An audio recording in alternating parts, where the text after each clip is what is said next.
പ്രിയ ദൈവമക്കളെ, ഈ പാസ് പറഞ്ഞപ്പം ദൈവത്തിൻ്റെ ദൂത്, ഈ ദൂത് ഞാൻ നിങ്ങളോട് ദൂത് പറയുന്നു എന്നുള്ള ഇപ്പോഴത്തെ ഒരു സ്റ്റൈലായിരിക്കുക. അത് ദൈവദൂതാണ്. ദൂത് ഇതാ, വചനമാണ്. ദൈവത്തിന് നമ്മളോടുള്ള ദൂത് ഇതാണ്. ഇതിന് പുറത്തൊരു ദൂതുമില്ല കേട്ടോ, ഇതിന് പുറത്തൊരു ദൂതുമില്ല. സ്തോത്രം. 2 വാക്കുകൾ ശ്രദ്ധയിൽ കൊണ്ടുവരാൻ താല്പര്യമുണ്ട്. 1 റെവലേഷൻ, 2 ഇല്യൂമിനേഷൻ. 1 വെളിപ്പാട്, 2 ഉൾക്കാഴ്ചകൾ. വെളിപ്പാട് പൂർണ്ണമാണ്. Revelation is complete with the book of revelation. വെളിപ്പാട് പൂർണ്ണമാണ്. എന്നാൽ ഉൾക്കാഴ്ച എന്ന് പറയുന്നത് ആ വെളിപ്പെടുത്തപ്പെട്ട വചനത്തെ വ്യാഖ്യാനിക്കുമ്പോൾ അതിലെ അന്തരാർത്ഥങ്ങൾ പ്രകടമാക്കി, സ്തോത്രം, ഉൾക്കാഴ്ചകൾ നൽകുന്നതാണ്. അത് പുതിയ ഉൾക്കാഴ്ചകൾ നമുക്കുണ്ടാകാം. പക്ഷെ ആ ഉൾക്കാഴ്ച വെളിപ്പാടിൻ്റെ പരിധിയിൽ ഉൾക്കൊള്ളുന്നതും ആ ദൈവവചനത്തിൻ്റെ ആ ടോട്ടൽ മെസ്സേജിനോട് ചേർന്ന് പോകുന്നതുമായിരിക്കണം. അല്ലെങ്കിൽ അത് നമുക്ക് ഉൾക്കൊള്ളാൻ അനുവാദമില്ല. സ്തോത്രം. അങ്ങനെ വചനത്തെക്കുറിച്ച് പറഞ്ഞു പോയാൽ ഒത്തിരി നേരം അങ്ങ് പോകുകൊണ്ട് ഞാൻ അങ്ങോട്ട് കൂടുതൽ പോകുന്നില്ല. സ്തോത്രം. പ്രിയ ദൈവമക്കളെ, പകൽ പറഞ്ഞുകൊണ്ടിരുന്നതിനെ തുടർന്ന് കുറച്ച് കാര്യം കൂടി പറയാൻ ഞാൻ കർത്താവിൻ്റെ കൃപയിൽ ശരണപ്പെടുന്നു. 1-2 കാര്യങ്ങൾ എൻ്റെ ശ്രദ്ധയിൽപ്പെടുത്തുകയും അല്പം വിശദീകരണം വേണമെന്നതിനോട് ആവശ്യപ്പെടുകയും ചെയ്തിട്ടുണ്ട്. അത് ആദ്യം ഒന്ന് പറഞ്ഞേച്ച് പോയാൽ കൊള്ളാമെന്നുണ്ട്. സ്തോത്രം. ശ്രദ്ധിക്കുക. അതായത് യേശുക്രിസ്തു കർത്താവിനെ പെസഹ കുഞ്ഞാട് എന്ന് തിരുവെഴുത്ത് വിശേഷിപ്പിച്ചിട്ടുണ്ടെന്ന് ഞാൻ പകൽ പറഞ്ഞു. ഇന്ന് പെസഹ വ്യാഴാഴ്ചയാണല്ലോ. അപ്പോൾ സൗരങ്ങളെ നമ്മളൊരു ദിവസം ഇങ്ങനെ കൊണ്ടാടുന്നു, ക്രൈസ്തവ സമൂഹം കൊണ്ടാടുന്നു എന്നുള്ളതേ ഉള്ളൂ. ഇന്നാണോ എന്ന് നമുക്കറിയാൻ മേല, നമുക്കറിഞ്ഞുകൂടാ. അത് വേറൊരു വിഷയം. സ്തോത്രം. പെസഹ എന്ന വാക്കിൻ്റെ അർത്ഥം ഒഴിഞ്ഞു പോവുക എന്നാണെന്ന് ഞാൻ പറഞ്ഞു. സ്തോത്രം. ന്യായവിധി ഒഴിഞ്ഞു പോയി. കർത്താവ് നമുക്ക് പകരമായി യാഗമായി. മീൻസ് മിസ്രൈമിലാണ് ആദ്യ പെസഹ. മിസ്രൈമിലാണ്. ഈ പഴയ നിയമ തിരുവെഴുത്തുകളും പുതിയ നിയമ തിരുവെഴുത്തും തമ്മിലുള്ള ബന്ധം നമ്മൾ തെറ്റായി ധരിക്കരുത്. പഴയ നിയമ തിരുവെഴുത്തുകൾ ഇസ്രായേലിൻ്റെ ചരിത്രത്തിൻ്റെ പശ്ചാത്തലത്തിലുള്ള ദൈവത്തിൻ്റെ അരുളപ്പാടുകളാണ്. അത് ഇസ്രായേലിൻ്റെ ചരിത്ര പശ്ചാത്തലത്തിലാണ്. സ്തോത്രം. അത് നമുക്ക് ദൃഷ്ടാന്തമാണ്. 1 കൊരിന്ത്യർ 10-ാം അധ്യായത്തിൽ ആവർത്തിച്ചത് പറഞ്ഞിട്ടുണ്ട്. അതിൻ്റെ 6-ാം വാക്യം, അതിൻ്റെ 11-ാം വാക്യം. ഈ വാക്യങ്ങളിൽ ഇതവർക്ക് ദൃഷ്ടാന്തമായി സംഭവിച്ചു, ലോകാവസാനം വന്നെത്തിയിരിക്കുന്ന നമുക്കോ ബുദ്ധി ഉപദേശത്തിനായി എഴുതിയിരിക്കുന്നു. അപ്പോൾ അവർക്ക് സംഭവിച്ചത് നമുക്ക് ദൃഷ്ടാന്തത്തിനാണ്, നമുക്ക് മാതൃകയാകേണ്ടതാണ്. അപ്പോൾ മീൻസ് അങ്ങനെ പറഞ്ഞാൽ നമുക്കിങ്ങനെ പറയാം. സ്തോത്രം. ഇസ്രായേൽ മക്കൾ മിസ്രൈമിൽ അടിമകളായിരുന്നു. അവരവരെ അടിമകളാക്കി. അപ്പോൾ ഫറവോൻ്റെ അടിമത്വത്തിലവരായിരുന്നു. ഇത് പിശാചിൻ്റെ അടിമത്വത്തിൽ, പാപത്തിൽ ജീവിക്കുന്ന മനുഷ്യകുലത്തിലൊരു നിഴലാണ്. അവരവിടെ അടിമപ്പണി ചെയ്യുമ്പോഴും നോക്കണേ, അവർ മരുഭൂമി വെച്ച് പരാതി പറയുന്നു, മിസ്രൈമിലാകുമ്പം ഞങ്ങൾക്ക് മിസ്രൈമിൽ അവർക്ക് വേല ചെയ്യണം, ഞങ്ങളെ വിട്. അവിടെ വന്നപ്പോൾ ഞങ്ങൾക്ക് ഇറച്ചിക്കലങ്ങളുടെ അരികെ ഇരുന്നാൽ മതിയായിരുന്നു. ചിറ്റുള്ളി, ചേതുള്ളി, വെള്ളരിക്ക, വെണ്ടയ്ക്ക എന്തൊക്കെയായിരുന്നു, ഇഷ്ടംമാതിരി തിന്നാൻ കിട്ടുമായിരുന്നു. എല്ലുമുറിയെ പണി ചെയ്യണമെങ്കിലും പല്ലുമുറിയെ തിന്നാമായിരുന്നു എന്ന് പറഞ്ഞാൽ അവർക്കത് ഗോട്ട് യൂസ് ടു ഇറ്റ്. അതുമായിട്ട് അങ്ങ് പരിചിതരായിപ്പോയി. ഇതുപോലാണ് പാപത്തിൽ ജീവിക്കുന്ന ആളുകൾ. പാപത്തിലൊരു ഇമ്പമുണ്ട്, അതുകൊണ്ടല്ലേ അതിൽ തുടർന്നുകൊണ്ടിരിക്കുന്നത്. പക്ഷേ പാപത്തിൽ അടിമയാണെന്നും, സ്തോത്രം, നശിച്ചുകൊണ്ടിരിക്കുകയാണെന്നുമുള്ളത് അവരങ്ങ് മറന്നു പോകുന്നു. അപ്പോൾ ഫറവോൻ പിശാചിനും മിസ്രൈമെ അടിമത്വം, പാപത്തിന് അടിമത്വത്തിലായിരിക്കും മനുഷ്യവർഗത്തിന് നിഴലാണ്. സ്തോത്രം. പെസഹ കുഞ്ഞാട് യേശു ക്രിസ്തുവിനും അവരവിടെ നിന്ന് മോചനം പ്രാപിക്കുന്നത് യേശു ക്രിസ്തുവിലൂടെയുള്ള പാപപരിഹാരം പ്രാപിക്കുന്നതിനും നിഴലാണ്. സ്തോത്രം. ഇനി ചെങ്കടൽ തരണം ചെയ്യുന്നത് സ്നാനത്തിനൊരു മുൻകുറിയാണ്. മരുഭൂമി യാത്ര വിശ്വാസ ജീവിതത്തിന് നിഴലാണ്. യോർദാൻ മരണത്തിനും, കനാൻ നാട് വാഗ്ദത്ത സ്വർഗീയ പർദീസയ്ക്കും നിഴലായി നിൽക്കുന്നുണ്ട്. സ്തോത്രം. ഇനി മേഘത്തിലും സമുദ്രത്തിലും സ്നാനമേറ്റു എന്ന് നമ്മൾ 1 കൊരിന്ത്യർ 10-ൽ വായിക്കുന്നുണ്ട്. സമുദ്രത്തിൽ സ്നാനമേറ്റത്, അത് സ്നാനത്തിന് മുൻകുറി എന്ന് പറയുന്നുണ്ടല്ലോ. അപ്പോൾ സമുദ്രത്തിൽ വെള്ളം ഇങ്ങനെ കയറിയത് അത് സ്നാനത്തിന് മുൻകുറിയാണ്. അതുപോലെ അവിടെ പറഞ്ഞിരിക്കുന്നത് മേഘത്തിൽ സ്നാനമേറ്റു. മേഘത്തിലുള്ള സ്നാനം ആത്മസ്നാനത്തിന് നിഴലാണ്. ശ്രദ്ധിക്കണേ. അപ്പോൾ മേഘം, അവർ മിസ്രൈമിൽ നിന്ന് പുറപ്പെട്ട് ഇങ്ങോട്ട് വന്നു.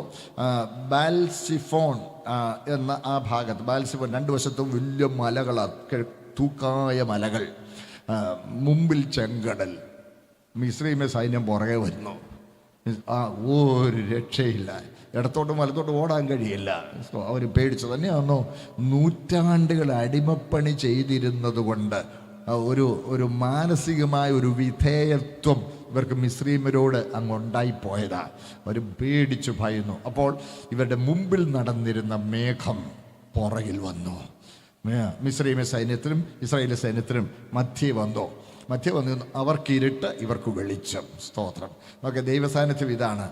രക്ഷിക്കപ്പെടാത്തവർക്ക് ഇരുളും രക്ഷിക്കപ്പെടുന്നവർക്ക് അത് പ്രകാശവുമാണ്. സുവിശേഷം അനുസരിക്കുന്നവർക്ക് നിത്യജീവനും അനുസരിക്കാത്തവർക്ക് ശിക്ഷാവിധിയുമാണെന്ന് മറന്നു പോകരുത്. സ്തോത്രം. കേൾക്കുന്ന വചനം വെച്ചായിരിക്കും ന്യായം വിധിക്കുന്നത്. സ്തോത്രം. അങ്ങനെ ആ മേഘം അവരെ ഇങ്ങ് മൂടിയിരിക്കുക. ആ മേഘത്തിൻ്റെ കീഴിൽ, സ്തോത്രം, അവർ നോക്കണേ, ചെങ്കടൽ തരണം ചെയ്യുക. ചെങ്കടൽ തരണം ചെയ്ത് പിന്നെ ആ മേഘം അവർ വിട്ടുമാറിയില്ല. ആ മേഘം അവരുടെ മീതെ വിരിച്ചിരിക്കുകയാണ്.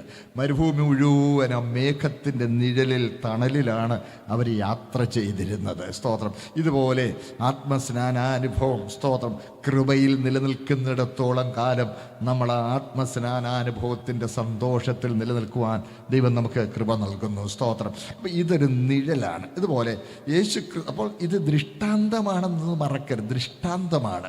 ദൃഷ്ടാന്തത്തെ കൂടുതൽ വലിച്ചു നീട്ടി അതിനകത്തൊന്ന് ഒത്തിരി വല്ലാത്ത വ്യാഖ്യാനങ്ങൾ ഉണ്ടാക്കാൻ ശ്രമിക്കരുത്. സ്തോത്രം. അത് അത്രയും പറഞ്ഞ് ഞാൻ ആ ഭാഗം വിട്ട് മുമ്പോട്ട് പോവുകയാണ്. അപ്പോൾ പെസഹ കുഞ്ഞാട് 4000 വർഷമാണ് ആദാമിൻ്റെ പാപത്തിനും കാൽവറിയിലെ യാഗത്തിനും ഇടയിൽ നടന്നതെന്ന്. 4000 വർഷം എന്ന് പറയുമ്പോൾ വേദപുസ്തകത്തിലെ കണക്കിൻ പ്രകാരം 360 ദിവസം വീതമുള്ള വർഷങ്ങളാണ്, ചാന്ദ്രവർഷങ്ങളാണ് വേദപുസ്തകത്തിൻ്റെ കണക്ക്. ചാന്ദ്രവർഷങ്ങളാണ്. സ്തോത്രം. അതാണല്ലോ നമ്മൾ വെളിപ്പാട് പുസ്തകത്തിൽ 11-ാം അധ്യായത്തിലേക്ക് വരുമ്പോൾ 42 മാസം എന്ന് പറഞ്ഞിട്ട് 1260 ദിവസം എന്ന് പറഞ്ഞിട്ടുണ്ട്.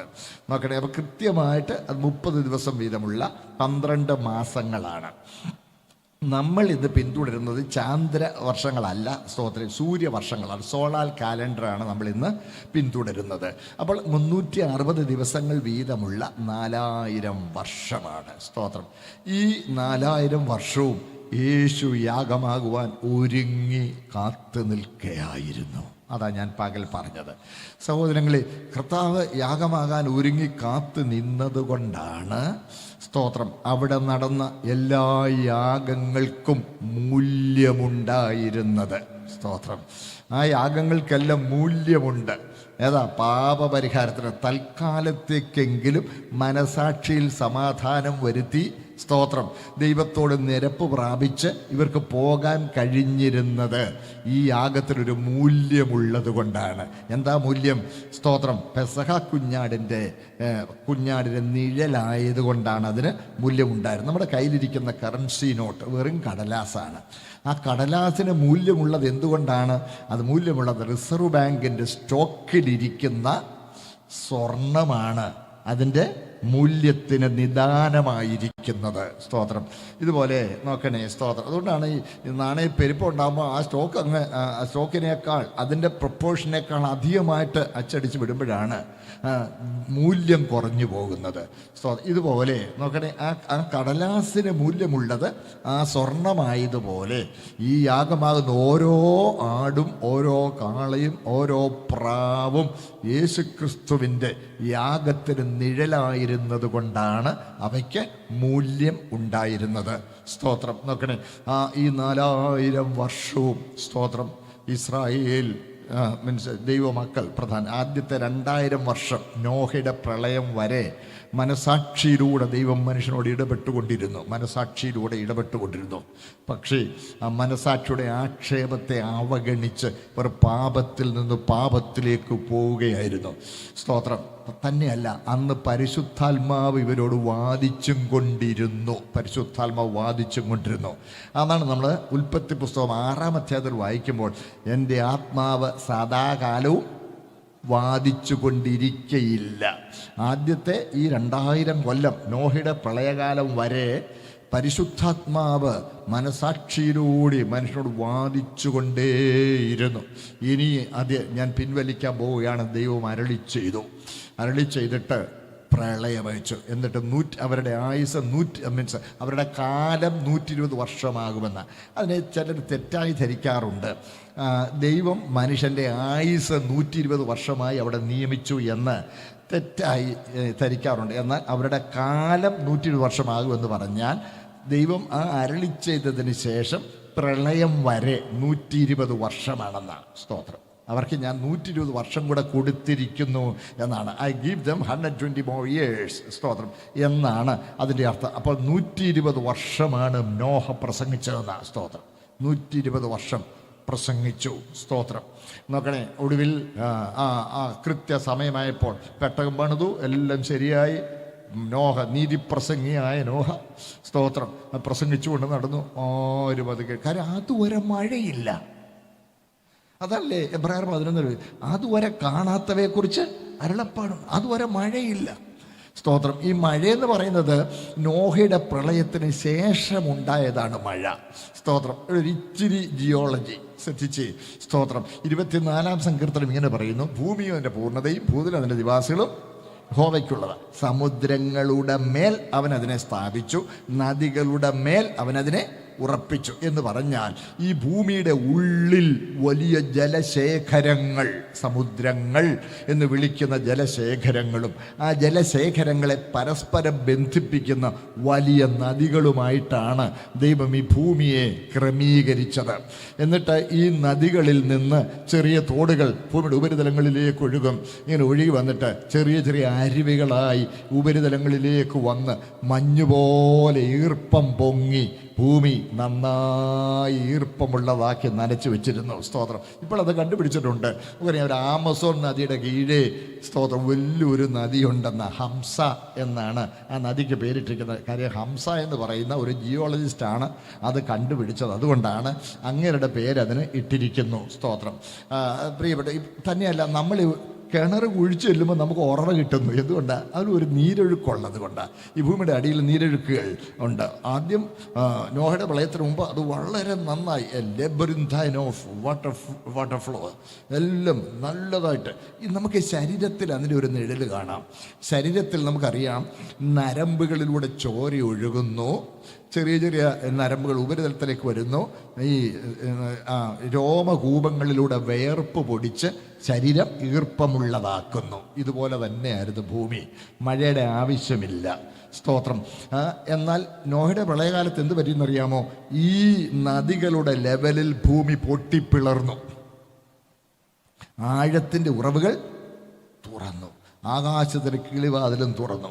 അങ്ങനെയാണ് 40 രാവും 40 പകലും കൊണ്ട് ഭൂമി മുഴുവൻ മുങ്ങിപ്പോയത്. ഭൂമി മുഴുവൻ മുങ്ങിപ്പോയി 40 രാവും 40 പകലും കൊണ്ട്. അതിനു മുമ്പ് നമ്മൾ വായിക്കുന്നുണ്ടല്ലോ, ലൂസിഫറിൻ്റെ പാപനിമിത്തം ഭൂമി അധപ്പതിച്ചപ്പോൾ ആദ്യം വെള്ളം കൊണ്ട് മൂടി, അതിന് മീതെ ഇരുട്ടുകൊണ്ട് മൂടി. സ്തോത്രം. വീട്ടിലൊരു സാധനം കേടായാൽ വലിച്ച് ദൂരോട്ടെറിഞ്ഞ് ആദ്യം കുറേ മണ്ണ് വെട്ടി അതിൻ്റെ മുകളിലോട്ടിട്ട് അതിൻ്റെ മുകളിൽ ഒരു ടാർപോളിനെ വല്ലതും കൊണ്ട് വിരിക്കുന്നതെന്ന് പറഞ്ഞതുപോലെ ഭൂമി ദൂരവേ തള്ളിക്കളഞ്ഞ് അതിനെ ആദ്യം വെള്ളം കൊണ്ട് മൂടി, ഇരുട്ട് കൊണ്ട് മൂടി. ഭൂമിയെ പുനരുദ്ധരിക്കുന്നതാണ് ഉൽപ്പത്തി പുസ്തകം നമ്മൾ കാണുന്നത്. പുനരുദ്ധരിക്കുമ്പോൾ ആദ്യം ദൈവം വർണ്ണിച്ചത് വെളിച്ചമുണ്ടാകട്ടെ. ഒരു വശത്ത് വെളിച്ചം, മറുവശത്ത് സ്തോത്രം, മീൻസ് ഇരുട്ട്. അങ്ങനെയാണ് ദൈവം ഭൂമിയെ പുനരുദ്ധരിച്ചു. സ്തോത്രം. എന്നിട്ട് ഭൂമി കറങ്ങിക്കൊണ്ടിരിക്കുന്നത് കൊണ്ട് രാവും പകലും ഉണ്ടായി. ചില ചോദിക്കാറുണ്ട്, 4-ാം ദിവസം അല്ലയോ സൂര്യനെ സൃഷ്ടിച്ചത്?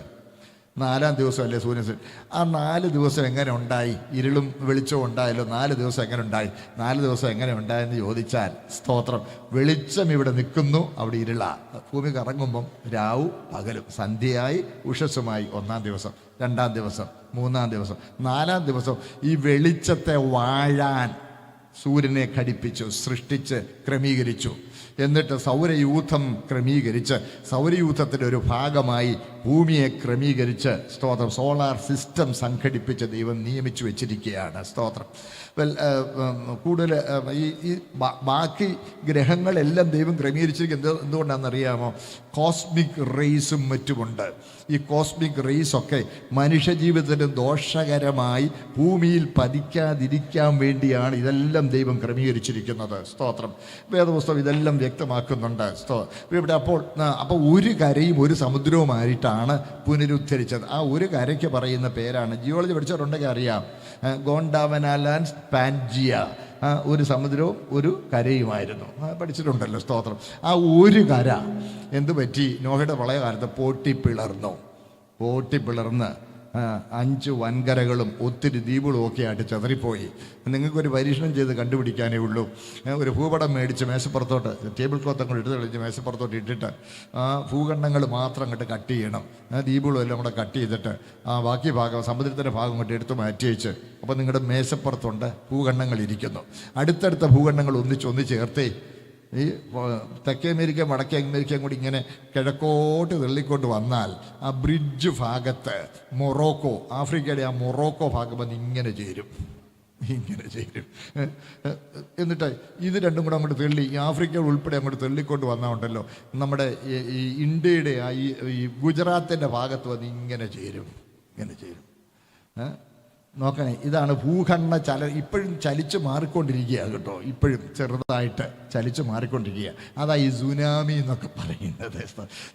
ഇന്ത്യൻ പ്ലേറ്റും തിബറ്റൻ പ്ലേറ്റും ഇങ്ങനെ ഇച്ചിരി തെന്നി 5 ഇഞ്ച് 15 ഇഞ്ച് ഒന്ന് തിരിഞ്ഞതാ വലിയൊരു സുനാമി ഉണ്ടായത്. സ്തോത്രം. നോക്കണേ, ഇതിങ്ങനെ പൊട്ടിപ്പിളത്. അതാണ് യെശയ്യാവ് പറഞ്ഞിട്ടുണ്ട്, ഭൂമി പൊടുപടാ പൊട്ടുന്നു, കിടുങ്ങുന്നു, കീറുന്നു, കാവൽ മാടം പോലെ ആടുന്നു, മത്തനെ പോലെ ചാഞ്ച വീഴും. ഇവിടെ സ്വപ്നലോകം ഒന്നും ഉണ്ടാക്കാൻ നോക്കുകയില്ല. ആകെ കൂടി പൊട്ടിപ്പിളർന്ന് ആകെ കൂടി വല്ലാതിരിക്കുക. സ്തോത്രം. അപ്പോൾ ഇങ്ങനെ ഇത് പൊട്ടിപ്പിളർന്നപ്പോൾ അടിയിൽ നിന്ന് മുകളിലോട്ട് വെള്ളം കയറാനുള്ള പ്രഷർ ഇല്ലാതെ പോയപ്പോൾ നോക്കണേ, ഈർപ്പം വരുന്നില്ല. ഈർപ്പം വരാത്തപ്പോൾ നോഹയ്ക്ക് ഇച്ചിരി ബുദ്ധിമുട്ട്. നോക്കണേ, ഉടനെ ദൈവം കുഴപ്പമില്ല, ഞാനത് ക്രമീകരണം ചെയ്തോളാം, ഭൂമിയുള്ള കാലത്തോളം രാവും പകലും ഉഷ്ണവും ശീതവും ഒന്നും നിന്നു പോവുകയില്ലെന്ന് പറഞ്ഞ് ഇങ്ങനെ മഴ ഇങ്ങനെ മേളിൽ നിന്നിങ്ങനെ പെയ്യ്ക്കാൻ തുടങ്ങി. സ്തോത്രം. അങ്ങനെയാണ് മഴയുണ്ടായത്. സ്തോത്രം. അതുവരെ മഴയുണ്ടായിരുന്നു. അപ്പം നോഹയുടെ പ്രളയകാലം വരെ മഴയില്ല. അപ്പം ഇതുവരെ ഉണ്ടാകാത്തൊരു കാര്യം പറഞ്ഞാൽ അവരെങ്ങനെ വിശ്വസിക്കും? അവരാരും വിശ്വസിച്ചില്ല. സ്തോത്രം. നോക്കണേ, അവരാരും വിശ്വസിച്ചില്ല.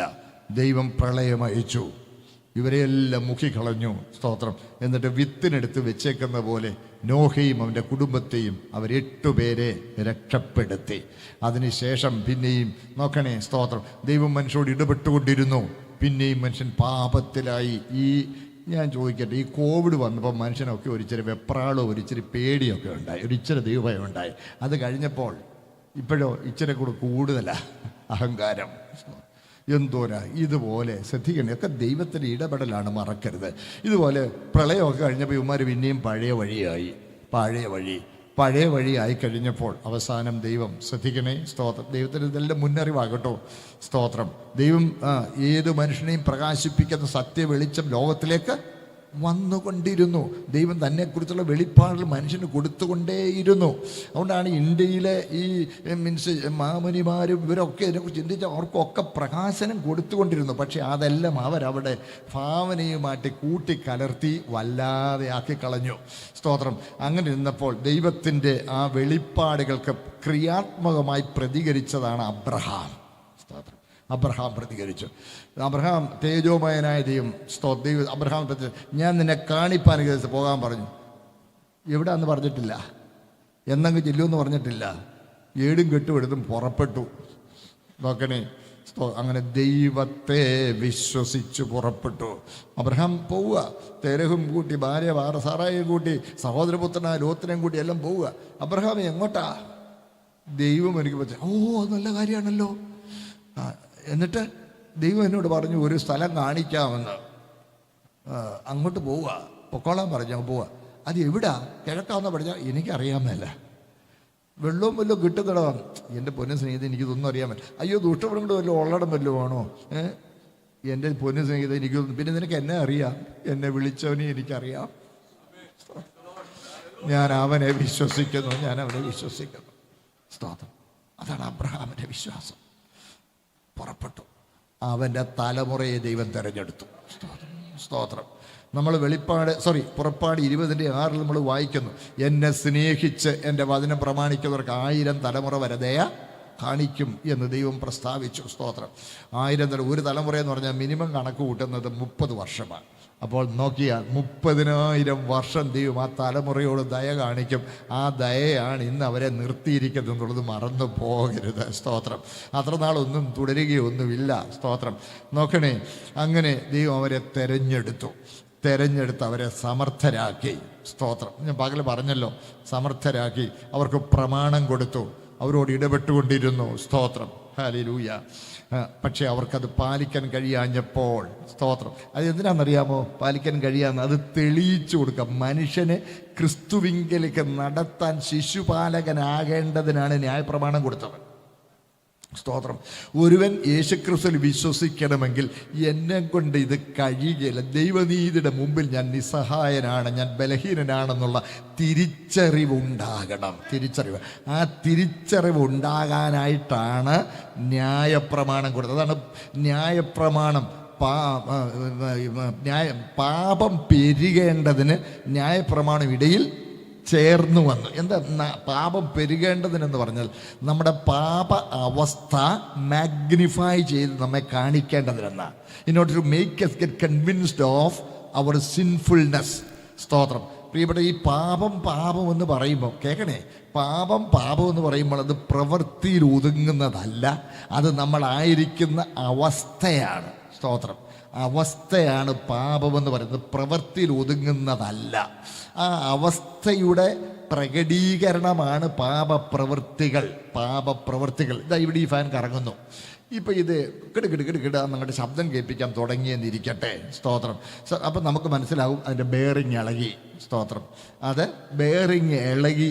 ആ ഇളകിയ ബെയറിങ് അകത്തുണ്ടായ ആ കുഴപ്പം വെളിപ്പെടുന്നതാണ് ആ കിടുകിട ശബ്ദം. ഇതുപോലെ അകത്തുണ്ടായ തകരാറാണ് പാപപ്രവൃത്തികളിൽ വെളിപ്പെടുന്നത്. സ്തോത്രം. പാപപ്രവൃത്തികളിൽ വെളിപ്പെടുക. അതുകൊണ്ടാണ് പ്രവൃത്തികളാൽ പാപപരിഹാരം കഴിയാതിരിക്കുന്നത്. പ്രവൃത്തികളിൽ ഒതുങ്ങുന്നതല്ല പാപമെന്നുള്ളത് കൊണ്ടാണ്. എൻ്റെ കൂടെ ഉണ്ടോ? സ്തോത്രം. പ്രവൃത്തികളിൽ ഒതുങ്ങുന്നുണ്ടായിരുന്നെങ്കിൽ പ്രവൃത്തികളാൽ പരിഹാരം ഉണ്ടാക്കാമായിരുന്നു. സ്തോത്രം. എന്നാൽ സ്തോത്രം, അകത്ത് മാറ്റമെന്നില്ല. അപ്പം അകത്ത് വരുന്ന മാറ്റമാണ് വിശ്വാസം, ദൈവത്തോടുള്ള വിശ്വാസം. സ്തോത്രം. ഹല്ലേലൂയ. അതാണ് രക്ഷാമാർഗം. സ്തോത്രം. ചിലർ ചോദിക്കാറുണ്ട്, സകലവും സൃഷ്ടിച്ചത് ദൈവമല്ലേ?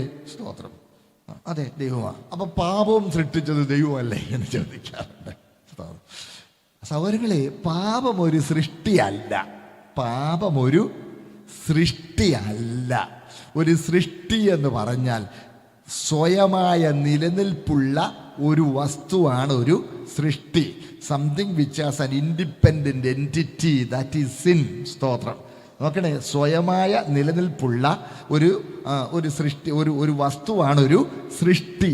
പാപത്തിന് സ്വയമായ നിലനിൽപ്പില്ല. ഇപ്പം ഞാനൊരു ഉദാഹരണം പറഞ്ഞില്ലേ, ഇതേ അപ്പം ഫാൻ കേടായി. എന്നാൽ ആ ഉപകരണത്തിൽ നിന്നും മാറി നിൽക്കാൻ ആ കേടിനൊക്കുവോ? ആ കേടങ്ങ് എടുത്ത് കളഞ്ഞാൽ പോരെ എന്ന് പറഞ്ഞാൽ ആ ബെയറിങ് എടുത്ത് കളയണം. അപ്പം ആ ഉപകരണത്തിൻ്റെ അവസ്ഥയാണേത് കേട്. സ്തോത്രം. ആ ഉപകരണത്തിൻ്റെ അധപ്പതിച്ച അവസ്ഥയാണ് ആ കേട് എന്ന് പറയുന്നത്. സ്തോത്രം. എൻ്റെ കൂടെ ഉണ്ടേ സൗരങ്ങളെ? സ്തോത്രം.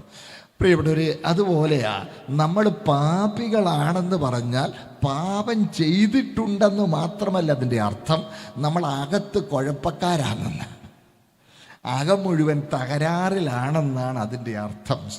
അതുകൊണ്ടാണ് അകത്ത് മാറ്റമുണ്ടാകേണ്ടത്. സ്തോത്രം. മാനസാന്തരമുണ്ടാകേണ്ടത്. സ്തോത്രം. എല്ലാവരും എൻ്റെ കൂടെ തന്നെ ഉണ്ടെന്ന് ഞാൻ വിശ്വസിച്ചാണ് പറഞ്ഞു പോകുന്നത്. അങ്ങനെ ദൈവം, സ്തോത്രം, ഈ നൂറ്റാണ്ടുകളിലൂടെ മനുഷ്യനെ ഒരുക്കുക. അപ്പോൾ അബ്രഹാമിൻ്റെ പരമ്പരയായി അതിസമർത്ഥന്മാരായി തിരഞ്ഞെടുക്കപ്പെട്ട ഇസ്രായേലിന് പോലും ദൈവപ്രമാണങ്ങളുടെ മുമ്പിൽ പിടിച്ചു നിൽക്കാൻ കഴിഞ്ഞില്ല. അതാണ് റോമർ 8:1 മുതൽ വായിക്കുവാൻ. അതുകൊണ്ട് ഇപ്പോൾ ക്രിസ്തയേശുവിലുള്ളവർക്ക് ശിക്ഷാവിധിയുമില്ല. ജീവൻ്റെ ആത്മാവിൻ്റെ പ്രമാണം നമുക്ക് പാപത്തിൻ്റെയും മരണത്തിൻ്റെയും പ്രമാണത്തിൽ ക്രിസ്തുയേശുവിൽ സ്വാതന്ത്ര്യം വരുത്തിയിരിക്കുന്നു. അടുത്ത വാക്യം, ജഡത്താലുള്ള വായിച്ചോ, ജഡത്താലുള്ള വായിച്ചോ ഇവിടെ ഉണ്ടല്ലോ. ജഡത്താലുള്ള ബലഹീനത നിമിത്തം ന്യായപ്രമാണത്തിന് കഴിയാത്തതിനെ സാധിപ്പാൻ ദൈവം തന്റെ പുത്രനെ പാപജഡത്തിന്റെ സാദൃശ്യത്തിലും പാപം നിമിത്തവും അയച്ചു. പാപത്തിന് ജഡത്തിൽ ശിക്ഷ വിധിച്ചു. ശ്രദ്ധിക്കണേ, വായിച്ചു. ജഡത്തെയല്ല ആത്മാവിനെ അത്രേ അനുസരിച്ച് നടക്കുന്ന നമ്മിൽ ന്യായപ്രമാണത്തിന്റെ നീതി നിവൃത്തിയാകേണ്ടതിന് തന്നെ. നമ്മൾ അനുഭവിക്കുന്ന ഏത് നീതിയാ? ന്യായപ്രമാണത്തിന്റെ നീതിയാ. സ്തോത്രം വ്യക്തമാക്കാം.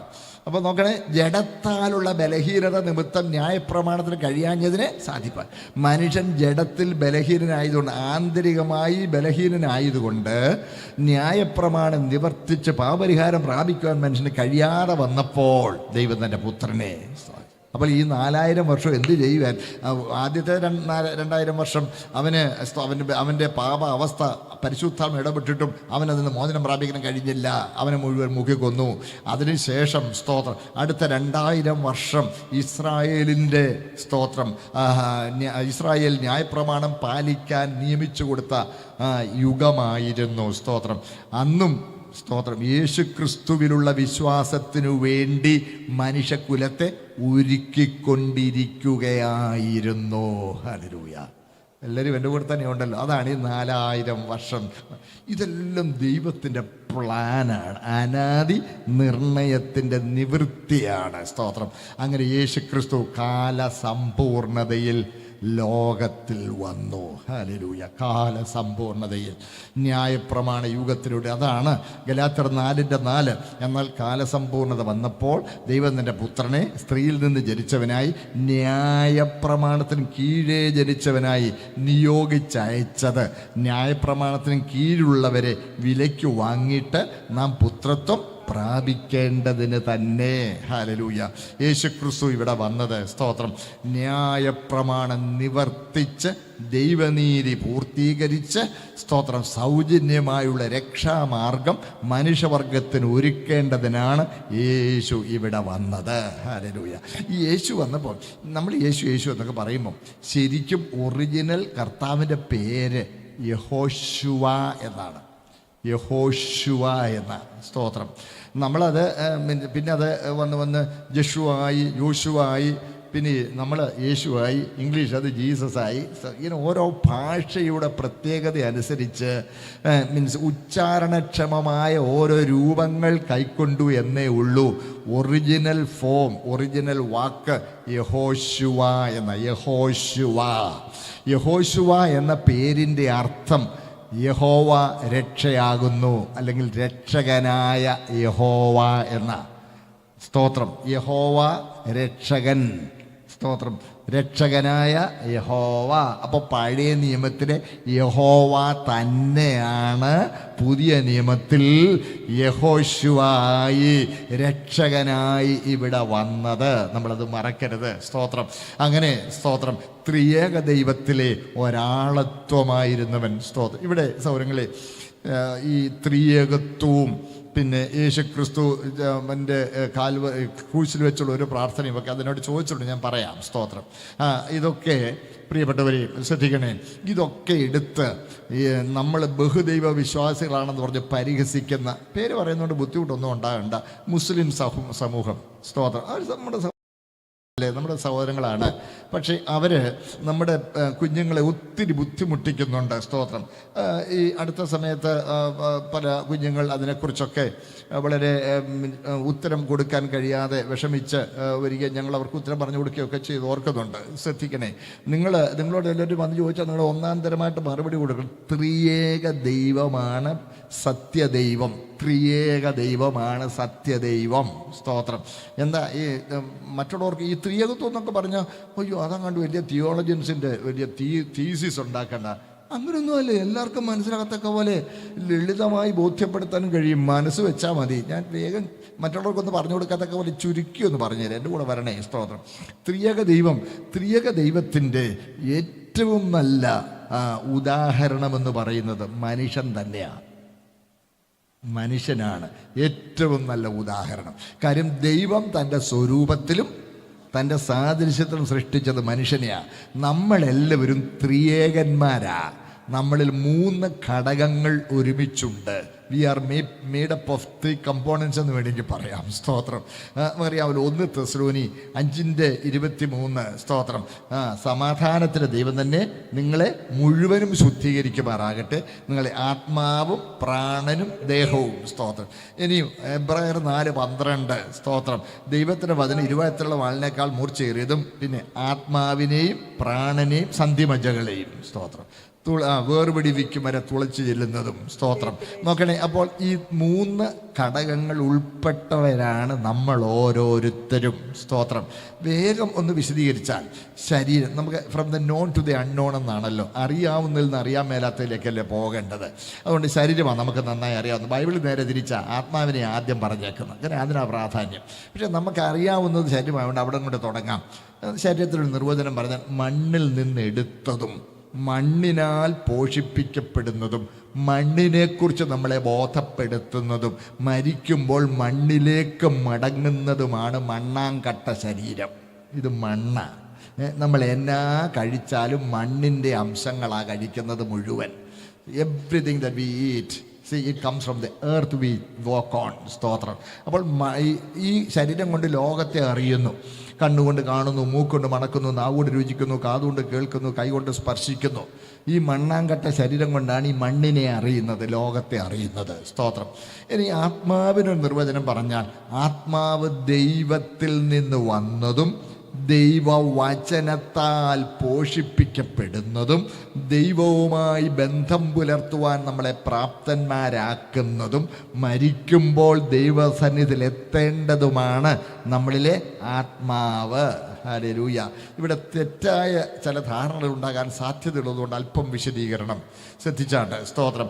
നിങ്ങൾ വിചാരിക്കരുത് ദൈവം മനുഷ്യനെ മണ്ണുകൊണ്ട് മെനഞ്ഞ് അവൻ്റെ മൂക്കിൽ ജീവശ്വാസം ഊതിയപ്പോൾ ദൈവം തൻ്റെ ദൈവസത്തയിൽ നിന്ന് ഒരംശം എടുത്ത് മനുഷ്യനിൽ ഇൻസ്റ്റോൾ ചെയ്യുകയായിരുന്നില്ല. കേൾക്കണേ. സ്തോത്രം. ദൈവം തൻ്റെ ദൈവസത്ത തൻ്റെ ദൈവിക സത്തയിൽ നിന്ന് ഒരു അംശം മനുഷ്യനിൽ ഇൻസ്റ്റോൾ ചെയ്യുകയായിരുന്നില്ല. അങ്ങനെയാണെങ്കിൽ ഈ പാൻതീസംകാർ പറയുന്ന പോലെ, പാൻതീസം അറിയാമല്ലോ, എല്ലാം ദൈവമാണെന്ന് പറയുന്ന പോലെ, ഈ ഹിന്ദുയിസത്തിൻ്റെ പഠിപ്പേര് അറിയാമല്ലോ. ഹിന്ദുയിസത്തിൻ്റെ പഠിപ്പേരനുസരിച്ച് സ്തോത്രം അദ്വൈതം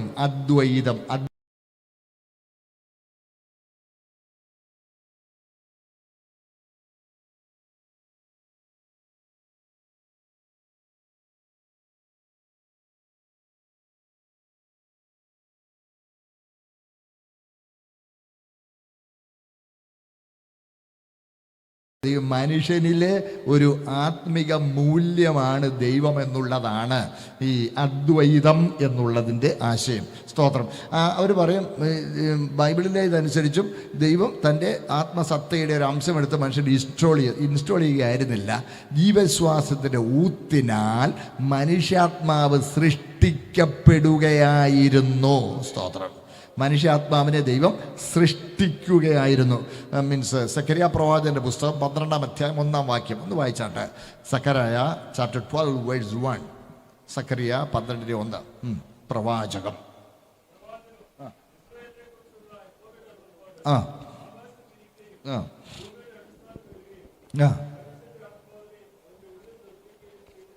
താങ്ക് യു. മനുഷ്യൻ്റെ ആത്മാവിനെ അവൻ്റെ ഉള്ളിൽ നിർമ്മിച്ചു. സ്തോത്രം. Human spirit was created by blowing into his nostrils. സ്തോത്രം. അത് മനുഷ്യാത്മാവ് ക്രിയേറ്റഡ് ആണ്. 3 ആത്മാക്കളുണ്ട്. 1 ദൈവാത്മാവ്, 2 മനുഷ്യാത്മാവ്, 3 ദുരാത്മാവ്. 3 ആത്മാക്കളുണ്ട്. അപ്പോൾ ഇൻസ്റ്റോൾ ചെയ്യുകയായിരുന്നില്ല, ക്രിയേറ്റ് ചെയ്യുകയായിരുന്നു. സ്തോത്രം. അപ്പോൾ ഈ ആത്മാവിന് ദൈവസംസർഗം വേണം. അപ്പോൾ ദൈവവുമായി ബന്ധം പുലർത്തുന്നതാണ് ആത്മാവ്. ഇനി ദേഹി എന്ന് പറയുന്നത് സ്വയബോധത്തിൻ്റെ ഘടകമാണ് ദേഹി. ഈ ദേഹിയിൽ 4 ഭാഗങ്ങളുണ്ട്. 4 ഭാഗങ്ങൾ. 1 മനസ്സ്, ചിന്ത, വിചാരം. 2 വികാരം, emotions. See the mind and the heart. By heart I don't mean the muscular blood pumping organ within the thoracic cavity. I don't mean that. നമ്മുടെ ചുരുട്ടിയ മുഷ്ടിയുടെ വലിപ്പത്തിലുള്ളതും രക്തം പമ്പ് ചെയ്തുകൊണ്ടിരിക്കുന്നതുമായ നെഞ്ചാങ്കൂടിനകത്തെ അവയവമല്ല ഹൃദയമെന്ന് പറഞ്ഞാൽ ഇമോഷൻസിൻ്റെ ഇരിപ്പിടമാണ്. സ്തോത്രം. ഇമോഷൻസ്, വികാരങ്ങൾ, വിചാരം, വികാരം. 3 ഇച്ഛാശക്തി, വിൽ പവർ, തീരുമാനമെടുക്കാനുള്ള കഴിവ്. 4 മനസാക്ഷി, ദ റെസിഡൻറ്റ് ജഡ്ജ് വിത്തിൻ, നമ്മളിൽ നിലനിൽക്കുന്ന കുടികൊള്ളുന്ന റെസിഡൻറ്റ് ജഡ്ജ്, ന്യായാധിപൻ. സ്തോത്രം. ഈ 4 ഭാഗങ്ങളും കൂടി ഉൾക്കൊണ്ടുകൊണ്ട് ചേർന്ന് ദേഹി രൂപപ്പെട്ടിരിക്കുന്നു. ഈ ദേഹിയിലാണ് സ്വയബോധമുള്ളത്. ഇപ്പം ഞാൻ ഇവിടെ നിൽക്കുന്നു, എൻ്റെ പേര് തോമസ്, എനിക്കറിയാം ഞാൻ എന്ത് ചെയ്യുന്നു എന്നറിയാം. ഞാൻ സ്തോത്രം ഇടയ്ക്ക് ക്ലോക്കെ നോക്കുന്നുണ്ട് സമയം എത്രയെന്ന് അറിയാനായിട്ട്. ശ്രദ്ധിക്കണേ. സ്തോത്രം. അപ്പോൾ ഞാൻ എന്ത് ചെയ്യുന്നു, എവിടാണ്, ഇതൊക്കെ എനിക്ക് സ്വയബോധമുണ്ട്. സ്തോത്രം. നിങ്ങൾക്കറിയാം ആരാ, എന്താ, എവിടെ ഇരിക്കുന്നത്, എന്താ ചെയ്യുന്നത് അറിയാം. ആ സ്വയബോധത്തിൻ്റെ ഘടകമാണ് ദേഹി. അപ്പോൾ ശരീരം കൊണ്ട് ലോകത്തെ അറിയുന്നു, ആത്മാവ് കൊണ്ട് ദൈവത്തെ അറിയുന്നു, ദേഹി കൊണ്ട് സ്വയത്തെ അറിയുന്നു. 3-നും 3 ഫങ്ഷനാണ്, 3-നും 3 നീഡ്സാണ്. നീഡ്സ് എന്ന് പറയുമ്പോൾ ശരീരത്തിന് മണ്ണിലെ വിഭവങ്ങൾ വേണം, ആത്മാവിന് ദൈവവചനം, ദൈവസംസർഗം വേണം, ദേഹിക്ക് സന്തോഷം വേണം, ബന്ധങ്ങൾ വേണം. സ്തോത്രം. നോക്കണേ, സ്വൈര്യത വേണം. ഇതെല്ലാം ദേഹിക്ക് വേണം. ബന്ധങ്ങൾ വേണം. സ്തോത്രം. നോക്കണേ, ഇത് 3ഉം. അപ്പം 3-നും 3 ആവശ്യം, 3-നും 3 ചുമതലകൾ, 3ഉം 3ആണ്, 3ഉം കൂടി 1ആണ്. ഇതുപോലെയാണ് പിതാവ്, പുത്രൻ, പരിശുദ്ധാത്മാവ്. സ്തോത്രം. 3 ആളത്വങ്ങൾ ഒരുമിച്ച് കൂടിയുള്ള ഒരാളാണ് ഏക സത്യ ദൈവം. ഹല്ലേലൂയ. അതുകൊണ്ട് ഇങ്ങനെ പറയാം, നിലനിൽപ്പിൽ ഒരുമിച്ചും ശുശ്രൂഷയിൽ സ്വതന്ത്രരും. നിലനിൽപ്പിൽ ഒരുമിച്ചും ശുശ്രൂഷയിൽ സ്വതന്ത്രരുമാണ്. സ്തോത്രം. നോക്കണേ, നമുക്കറിയാമല്ലോ നമ്മുടെ മീൻസ് 3 ഘടകങ്ങളുടെ ചുമതല 3ആണ്, പക്ഷെ ഒന്നിച്ചാണ് നിലനിൽക്കുന്നത്. ഇതുപോലെയാണ്. സ്തോത്രം. ത്രിയേക ദൈവം. സ്തോത്രം. പ്രിയ ദൈവമേ, പ്രിയ മക്കളെ, ഈ ദൈവം ത്രിയേകനാണെങ്കിൽ മാത്രമേ ദൈവം തന്നിൽ തന്നെ സമ്പൂർണനായിരിക്കുവാൻ കഴിയുകയുള്ളൂ. ശ്രദ്ധിക്കണേ. God is self sufficient in himself. ദൈവത്തിന് എന്തെങ്കിലും താല്പര്യമുണ്ടെങ്കിൽ ആ താല്പര്യം നിവർത്തിക്കാൻ പുറമേ നിന്ന് ഒന്നും എടുക്കാൻ ആവശ്യമില്ലാതെ വണ്ണം ദൈവം തന്നിൽ തന്നെ പൂർണ്ണനാണ്. സ്തോത്രം. അങ്ങനെ പൂർണ്ണനായിരിക്കണമെങ്കിൽ അവിടുത്തെ ത്രിയേകനായിരിക്കണം. കാരണം ദൈവം സ്നേഹമാണ്, അല്ലേ? ദൈവപ്രകൃതത്തിലെ ഫസ്റ്റ് അമംഗ് ഈക്വൽസ്, അതാണ് സ്നേഹം. സ്തോത്രം. ഈ സ്നേഹമെന്ന് പറഞ്ഞാലോ, ഈ സ്നേഹമെന്ന് പറയുന്നത് ഒരു ചലനാത്മക പ്രകൃതമാണ്. Love is a kinetic emotion. ഒരു ചലനാത്മകം, it's a kinetic emotion. Love should be offered and love should be received, അല്ലേ? നദി പോലെയാ. തോടുകൾ വന്ന് ചേരണം, ഒഴുകണം, എടുക്കണം, കൊടുക്കണം. ശ്രദ്ധിക്കണേ, ഇതുപോലെ ആ സ്നേഹം, അല്ലേ? സ്തോത്രം. ഇങ്ങോട്ട് നമുക്ക് ബന്ധങ്ങൾ വേണം. ഇങ്ങോട്ട് സ്നേഹം എടുക്കണം, സ്നേഹം കൊടുക്കണം. സ്തോത്രം. അപ്പോൾ സ്നേഹം സജീവമായിരിക്കണമെങ്കിൽ ആളത്വ ബഹുത്വം ഉണ്ടായിരിക്കണം. ശരിയല്ലേ? സ്തോത്രം. നിങ്ങളിനി എൻ്റെ കൂടെ ഒന്ന് മനസ്സുകൊണ്ട് വന്നേ. അനാദി എന്ന് പറഞ്ഞാൽ എന്താ? ആദിക്കും മുമ്പ് അനാദി. ആദിയിൽ സ്വർഗവും ഭൂമിയും സൃഷ്ടിച്ചു, സ്വർഗത്തോടൊപ്പം മാലാഖമാരെ സൃഷ്ടിച്ചു. സ്തോത്രം. നോക്കണേ, അതിനു മുമ്പ്, അതാണ് 90-ാം സങ്കീർത്തനത്തിൽ പറയുന്നു, കർത്താവേ നീ തലമുറയെ ഞങ്ങളുടെ സങ്കേതമാകുന്നു. പർവ്വതങ്ങൾ ഉണ്ടായതിനും നീ ഭൂമിയെയും ഭൂമണ്ഡലത്തെ നിർമ്മിച്ചതിനും മുമ്പേ അനാദിയായും ശാശ്വതമായും ദൈവമാണ്. അപ്പോൾ അനാദിയിലൊന്നും സൃഷ്ടിച്ചിട്ടില്ല. ദൈവം മാത്രമുള്ള അനാദി. ആ അനാദിയിലും ദൈവം സ്നേഹമാണ്. ആ സ്നേഹം അന്ന് സജീവമായിരിക്കണമെങ്കിൽ സ്നേഹം ആരിലേക്ക് പകരപ്പെട്ടു, ആര് ദൈവത്തെ തിരികെ സ്നേഹിച്ചു? ശ്രദ്ധിക്കണം. ഈ 3 ആളത്വങ്ങൾ പരസ്പരമുള്ള സ്നേഹ കൂട്ടായ്മയുടെ പൂർണ്ണതയിൽ ദൈവം തന്നിൽ തന്നെ സർവസമ്പൂർണനായി വാഴുമ്പോൾ ഹല്ലേലൂയ. ആ സ്നേഹ കൂട്ടായ്മയിലേക്ക് ഒരു സൃഷ്ടിയെ ഉൾപ്പെടുത്തുവാൻ ദൈവത്തിന് തിരുവുള്ളമായി. അതിന് സൃഷ്ടിച്ച സൃഷ്ടിയാണ് മനുഷ്യൻ. എല്ലാവരും എൻ്റെ കൂടെ തന്നെ ഉണ്ട്. സ്തോത്രം, ഹല്ലേലൂയ. അപ്പോൾ ശ്രദ്ധിക്കണം, അപ്പോൾ ദൈവം ത്രിയേകനല്ലെങ്കിൽ ദൈവം തന്നിൽ തന്നെ പൂർണ്ണനായിരിക്കാൻ കഴിയുകയില്ല. സ്തോത്രം. നിങ്ങളൊന്ന് ഓർത്ത്, എന്നാൽ ഈ ആരണ്ടൊക്കെ പറയുന്ന അവരുടെ ഏകദൈവം എന്ന് പറയുന്നത് ഒരു മൂർഖനായ ഒരു ഒറ്റയാനാ, എ മൊറോ സിംഗുലർ പേഴ്സൺ. അല്ലേ, ഒരു മൂർഖനായ ഒരു ഒറ്റയാൻ. അപ്പോൾ ആ ദൈവം മാത്രമേ ഉള്ളെങ്കിൽ ആ ദൈവത്തിന് സ്നേഹമില്ല. അല്ല, ആ ദൈവം സ്നേഹമാണെങ്കിൽ ആ ദൈവത്തിൻ്റെ സ്നേഹം ആരിലേക്ക് പകരും? കേൾക്കുന്നുണ്ടോ? സ്തോത്രം. സൃഷ്ടിയെ ഉൾപ്പെടുത്താതെ ആ ദൈവത്തിന് പൂർണ്ണത പ്രാപിക്കാൻ കഴിയുകയില്ല. ആ ദൈവത്തിന് സ്തോത്രം സൃഷ്ടിയുടെ സഹകരണമില്ലെങ്കിൽ ആ ദൈവത്തിന് പൂർണ്ണനായിരിക്കാൻ കഴിയുകയില്ല. അവൻ്റെ ആ നീഡ്, ആ ഡിസയർ അത് സാറ്റിസ്ഫൈ ചെയ്യാൻ കഴിയുകയില്ല. എന്നാൽ ശ്രദ്ധിച്ച്, സകല സൃഷ്ടിയും നമ്മുടെ സത്യദൈവത്തെ ബോയ്ക്കോട്ട് ചെയ്യുക. ഞങ്ങൾ നിന്നെ മുഴുവൻ ഞങ്ങൾ ബോയ്ക്കോട്ട് ചെയ്യുക. സ്തോത്രം എന്ന് പറഞ്ഞ് എല്ലാവരും ദൈവത്തോടങ്ങ് സ്തോത്രം പിണങ്ങി മാറിപ്പോയാലും സ്തോത്രം ദൈവസ്നേഹം അപ്പോഴും സജീവമായിരിക്കും. കാരണം ദൈവത്തിൽ ആളത്വ ബഹുത്വമുണ്ട്. അവൻ തന്നിൽ തന്നെ പൂർണ്ണനാണ്. അതുകൊണ്ട് ത്രിയേക ദൈവമയെ തന്നിൽ തന്നെ പൂർണ്ണനായിരിക്കാൻ കഴിയുകയുള്ളൂ. സ്തോത്രം. എല്ലാവരും എൻ്റെ കൂടെ ഉണ്ടോ? സ്തോത്രം. ആ ത്രിയേക ദൈവത്തിലെ ഒരാളത്വമായവൻ തന്നെ തന്നെ അങ്ങോട്ട് എളിമപ്പെടുത്തി, അങ്ങോട്ട് ചെറുതാക്കി. സ്തോത്രം. Humbled himself. അങ്ങോട്ട് ചെറുതാക്കി ഒരു മനുഷ്യ ഭ്രൂണമായി ഒരു കന്യകയുടെ ഗർഭത്തിൽ ഒതുങ്ങി. അപ്പോഴും അവിടുന്ന് പൂർണ്ണ ദൈവവും പൂർണ്ണ മനുഷ്യനുമാണ്. കേൾക്കുന്നുണ്ടോ? ഒരു മനുഷ്യ ഭ്രൂണമായി ഒരു കന്യകയുടെ ഗർഭത്തിൽ ഒതുങ്ങി. ചില ചോദിക്കും, ദൈവവും മനുഷ്യനും കൂടെ എന്നാ നരസിംഹം പോലാന്നൊക്കെ കളിയാക്കി ചോദിക്കും. പൂർണ്ണ ദൈവവും പൂർണ്ണ മനുഷ്യനുമായി. ശ്രദ്ധിച്ചാൽ പറയാം. സ്തോത്രം. അതായത് ഈ ദൈവം സകലത്തെയും തന്നിൽ നിന്നാണ് ഉളവാക്കിയത്.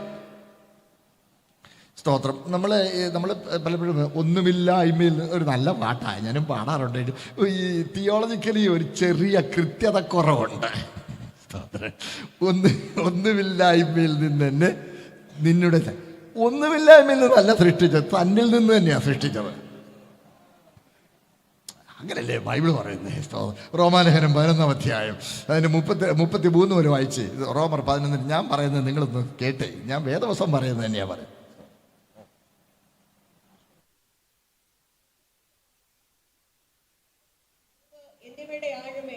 അവന്റെ ന്യായവിധികൾ എത്ര അപ്രമേയവും അവന്റെ വഴികൾ എത്ര അഗോചരവും ആകുന്നു. കർത്താവിന്റെ മനസ്സ് അറിഞ്ഞവൻ ആർ? അവന് മന്ത്രിയായിരുന്നവൻ ആർ? അവന് വല്ലതും മുമ്പേ കൊടുത്തിട്ട് പ്രതിഫലം വാങ്ങുന്നവൻ ആർ? സകലവും അവനിൽ നിന്നും അവനാലും അവങ്കലേക്കും ആകുന്നുവല്ലോ. അവന് എന്നേക്കും മഹത്വം. ആമേൻ. കേട്ടോ? സകലവും അവനിൽ നിന്നും അവനാലും അവങ്കലേക്കും ആകുന്നു. അവന് വല്ലതും കൊടുത്തിട്ട് പ്രതിഫലം വാങ്ങുന്നവൻ, ക്ഷമിക്കണേ നല്ല ഒന്നാന്തരം പാട്ട്. എന്നാലും ഈ ദൈവം കടക്കാരനാണ്. മുമ്പേ വല്ലതും കൊടുത്ത ഒരു പാട്ടൊക്കെ എൻ്റെ പൊന്നു ദൈവമേ. അങ്ങനെയാണ് എന്നെ ഓടിക്കുന്നത്. നിങ്ങൾ പാസ്റ്ററെ കാണുകയുള്ളൂ, കൊടുക്കാൻ കേൾക്കാനും തോന്നും. സത്യം. നമ്മളെ എന്നോട് ഒരിക്കൽ പറയാം. ഞാൻ പറഞ്ഞു, എൻ്റെ ഒരിക്കൽ പാടിയപ്പോൾ ഞാൻ പറഞ്ഞു, എൻ്റെ പൊന്ന് ദേവദാസനെ വേദോത്സവത്തിൽ അങ്ങനെയില്ല. കേട്ടോണ്ടെന്ന് 2-3 ആര് പറഞ്ഞു വേദോത്സവത്തിലുണ്ട്, വേദോത്സവത്തിലുള്ളതാണ്. ഞാൻ പറഞ്ഞു, എൻ്റെ പൊന്ന് സാറേ ഒന്ന് കാണിച്ചു തരാമോ പ്ലീസ്. പെട്ടെന്ന് എല്ലാം മറിച്ച് നോക്കിയിട്ട് കിട്ടിയില്ല.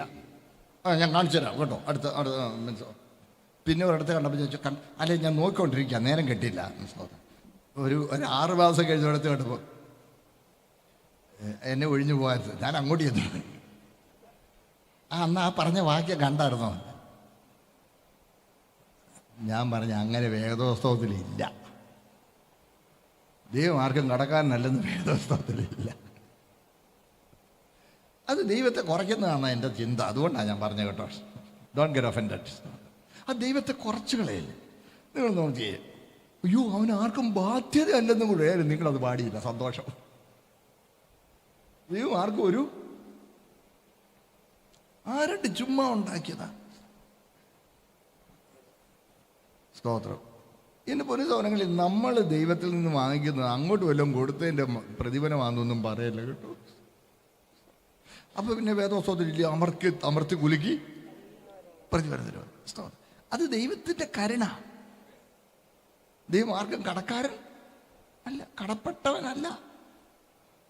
അവന് മുമ്പേ വല്ലതും കൊടുത്തിട്ട് അവനെ ദേഷ്യപ്പെട്ടിരിക്കുകയാണോ എല്ലാവരും? എക്സ്പ്ലെയിൻ ചെയ്യാം. അതെ, മനസ്സിലായി. എനിക്കറിയാം. അത് ഇവിടെ തന്നെ അല്ല സാറേ, ഒരു നല്ല ഭാഗവും പാടില്ല. ഒത്തിരി അടുത്ത് ഇപ്പം കുറച്ച് വരിക. ഞങ്ങളൊക്കെ ഇങ്ങനെ കുറേയൊക്കെ പറഞ്ഞു കുറച്ച് വരിക. അത്ര നല്ല പാട്ടൊക്കെയാണ്. അതായത് സ്തോത്രം, സകലവും അവനിൽ നിന്നും അവനാലും അവന് മുമ്പേ വല്ലതും കൊടുത്തിട്ട് പ്രതിഫലം വാങ്ങുന്നവൻ ആര്? അപ്പോൾ നമ്മുടെ ദൈവത്തിന് വല്ലതും അങ്ങോട്ട് കൊടുത്തേച്ച് ഇങ്ങോട്ട് അതിന് പ്രതിഫലമായിട്ടൊന്നും വാങ്ങാനൊക്കെ സകലവും അവനിൽ നിന്നാ. നമ്മുടെ ഈ ദാവീദ് 4 മണിക്ക് വേണ്ടി എല്ലാം സ്വരുക്കൂട്ടി കഴിഞ്ഞ് ഒരു പ്രാർത്ഥന പ്രാർത്ഥിച്ചു. ആ പ്രാർത്ഥനയ്ക്കകത്ത് സകലവും അങ്ങയിൽ നിന്ന് ഞങ്ങൾ വാങ്ങി അതിലൊരിച്ചിരി അങ്ങയുടെ മുമ്പിൽ തരുന്നേ ഉള്ളത്. കേൾക്കുന്നുണ്ടോ? നമ്മൾ ദശാംശം കൊടുത്തെന്നും പറഞ്ഞ് വലിയ ഗമയാ.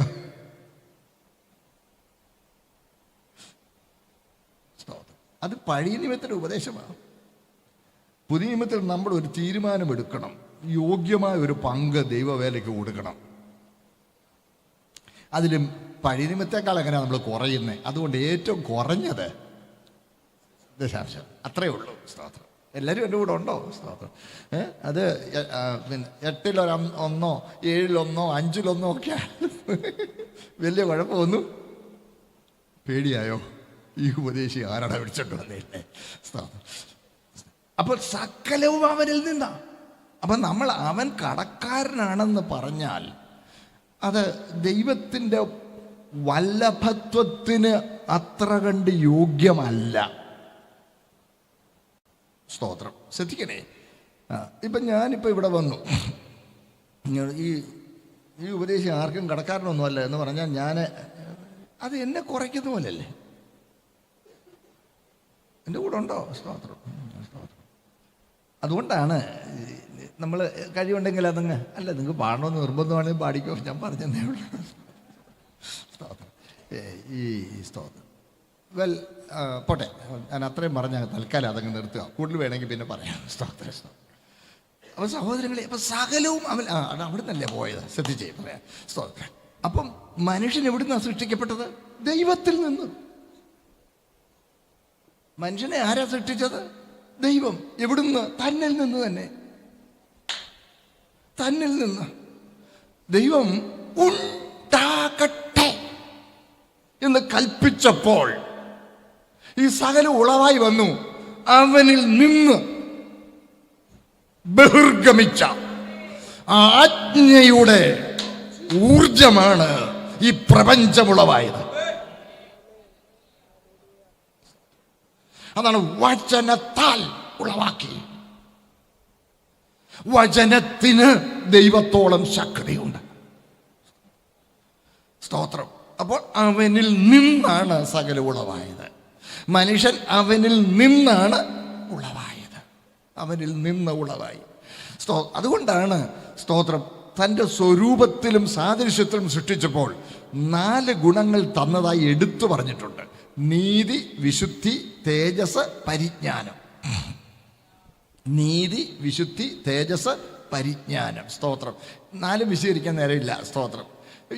ഈ 4 ഗുണവിശേഷങ്ങളും ദൈവപ്രകൃതത്തിൽ നിന്ന് നമുക്ക് നൽകി തൻ്റെ സ്വരൂപത്തിൽ നമ്മളെ തന്നിൽ നിന്ന് സൃഷ്ടിച്ചതാണ്. അപ്പോൾ ദൈവ സ്വരൂപമുള്ള ഒരേ ഒരു ജീവി ആരാ? മനുഷ്യരാ. ആ ജീവിയുടെ സ്തോത്രം രൂപത്തിൽ ദൈവത്തിനൊന്ന് വരുന്നതിന് എന്നതാ ഇത്ര തടസ്സം? ആ ജീവി അവനിൽ നിന്നുണ്ടായതല്ലേ.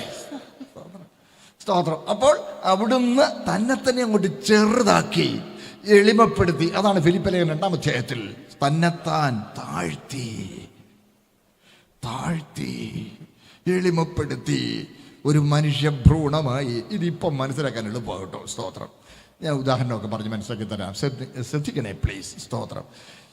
നിങ്ങളൊരു വലിയൊരു തേക്കുമരം ഒന്ന് ഓർത്ത് നോക്കിയ വലിയൊരു തേക്കുമരം ഒരിക്കൽ പത്രത്തിൽ വന്നായിരുന്നു.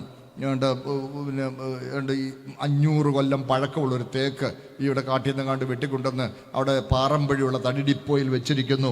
5-6 ട്രെയിലറിൽ അത് കൊണ്ടുവന്നതെന്നൊക്കെ പറഞ്ഞ് ഈ വലിയ തേക്ക് 10 പേര് ഇങ്ങനെ കൈ ചുറ്റി പിടിച്ചാലും അത് ഒന്ന് റൗണ്ട് ചെയ്യാനൊക്കാത്ത അത്ര വലുപ്പമാണ്. ഈ തേക്കും 2 വിരലിനിടയിൽ പിടിക്കാവുന്ന ഒരു തേക്കിൻ്റെ വിത്തിൽ നിന്നാണ് ഉളവായത്. ശരിയല്ലേ? സ്തോത്രം. അപ്പോൾ ഞാൻ ഇങ്ങനെ പറയാം, ആ തേക്ക് ഈ വിത്തിനകത്തുണ്ട്. സ്തോത്രം. ദൈവത്തെ കൊണ്ടൊരു കാര്യം ചെയ്യാം. ആ വലിയ തേക്കിനെ തിരികെ ഈ വിത്താക്കാൻ ദൈവത്തിന് കഴിയുമെങ്കിൽ ഹല്ലേലൂയ. സ്തോത്രം. എൻ്റെ കർത്താവ് തന്നെത്താൻ അങ്ങോട്ട് ചെറുതാക്കിയ, ഹല്ലേലൂയ, ചെറുതാക്കിയപ്പോൾ അവൻ്റെ ദൈവത്വത്തിൻ്റെ ഒരംശവും കുറഞ്ഞില്ല. സ്തോത്രം. ഇന്നിപ്പോൾ നമുക്ക് മനസ്സിലാക്കാൻ വളരെ എളുപ്പമാണ്. സ്തോത്രം. ഞാൻ കഴിഞ്ഞ ഒരു ദിവസം ഒരു ഫോൺ നമ്പർ തപ്പുമായിരുന്നു. എൻ്റെ ഫോണിൽ തപ്പി വന്നപ്പം ഒടുവിൽ എൻ്റെ ഫോൺ എന്നോട് പറയുക 2689 കോണ്ടാക്ട്സ് ഉണ്ട്, പക്ഷേ നിങ്ങൾ പറയുന്ന ഇതിനകത്തില്ല എന്ന് പറഞ്ഞ് ഇത്തിരി പോകുന്ന നഖത്തിൻ്റെ പോലും വലിപ്പമില്ല സിം കാർഡ് ഇല്ലേ. ഇത്തിരി പോകുന്ന ഈ സിം കാർഡിനകത്ത് 2869 പേരുടെ പേരും ഫോൺ നമ്പരും ഡീറ്റെയിൽസും മുഴുവനുണ്ട്. മാത്രമോ ബാക്കി പിന്നെ ആർക്കാ? എന്തൊക്കെ അതിനകത്തുണ്ട്. ഇത്തിരി പോകുന്ന ഈ ചെറിയ സിം കാർഡിനകത്ത് ഇത്രയും ഡേറ്റ ഉൾക്കൊള്ളിക്കാൻ ഈ മനുഷ്യനെ കൊണ്ട് കഴിയുമെങ്കിൽ സർവശക്തനായ ദൈവം തന്നെ അങ്ങോട്ട് എളിമപ്പെടുത്തി ഒരു മനുഷ്യഭ്രൂണമായാൽ ഹല്ലേലൂയ, അവനിലെ ദൈവത്വം ഒട്ടും കുറയാതെ അവിടുന്ന് മനുഷ്യനായി എളിമപ്പെട്ട് ഇവിടെ വരികയാണ്. ഹല്ലേലൂയ. അതാണ് യെശയ്യാവിൻ്റെ പ്രവചനം 40-ാമത്തെ അധ്യായം. നിങ്ങൾ ഇതൊക്കെ ഒന്ന് ശ്രദ്ധിക്കണേ പ്ലീസ്. ദൈവത്തിൻ്റെ വല്ലഭത്വം എന്ത് ഭയങ്കരമാണെന്നറിയോ. യെശയ്യാവിൻ്റെ പ്രവചനം ഞാൻ ഒരു വാക്യം കാണിച്ചു തരാം. സ്തോത്രം. അതിൻ്റെ 12-ാമത്തെ വാക്യം യെശയ്യാ 40:12. ഒന്ന് വായിച്ചു. സ്തോത്രം. 40:12. തന്റെ ഉള്ളം കൈ കൊണ്ട് വെള്ളം അളക്കുകയും ചാണുകൊണ്ട് ആകാശത്തിന്റെ പരിമാണം എടുക്കുകയും ഭൂമിയുടെ പൊടി നാഴിയിൽ കൊള്ളിക്കുകയും പർവ്വതങ്ങൾ വെള്ളിക്കോൽ കൊണ്ടും കുന്നുകൾ തുലാസിലും തൂക്കുകയും ചെയ്തവൻ ആർ? കേട്ടോ, തന്റെ ഉള്ളം കൈ കൊണ്ട് വെള്ളം അളക്കും. ഈ 7 സമുദ്രങ്ങളിലെ വെള്ളം മുഴുവൻ ദൈവത്തിന് തന്റെ കൈക്കുള്ളിൽ കൊള്ളിക്കാം. തന്റെ ചാണുകൊണ്ട് ആകാശത്തിന്റെ പരിമാണം അളവെടുക്കാം. സ്തോത്രം. ഭൂമിയുടെ പൊടി ഒരു നാഴിയിൽ കൊള്ളി എന്ന് പറഞ്ഞാൽ ഒരു ദിവസം ദൈവം ഇങ്ങോട്ട് സ്വർഗത്തിൽ നിന്ന് ഇങ്ങോട്ട് ഇറങ്ങി വന്ന് സൗരയൂഥത്തിൽ ഭൂമി ഇങ്ങോട്ട് പറിച്ചിങ്ങോട്ട് എടുത്തിട്ട് നമ്മളൊരു പപ്പടം പൊടിക്കുന്ന പോലെ ദൈവം തന്നെ തൃക്കൈകൾ കൊണ്ട് ഈ ഭൂമിയെ ഒന്ന് ചൂരുട്ടി ഒരു നാഴിക്കകത്ത്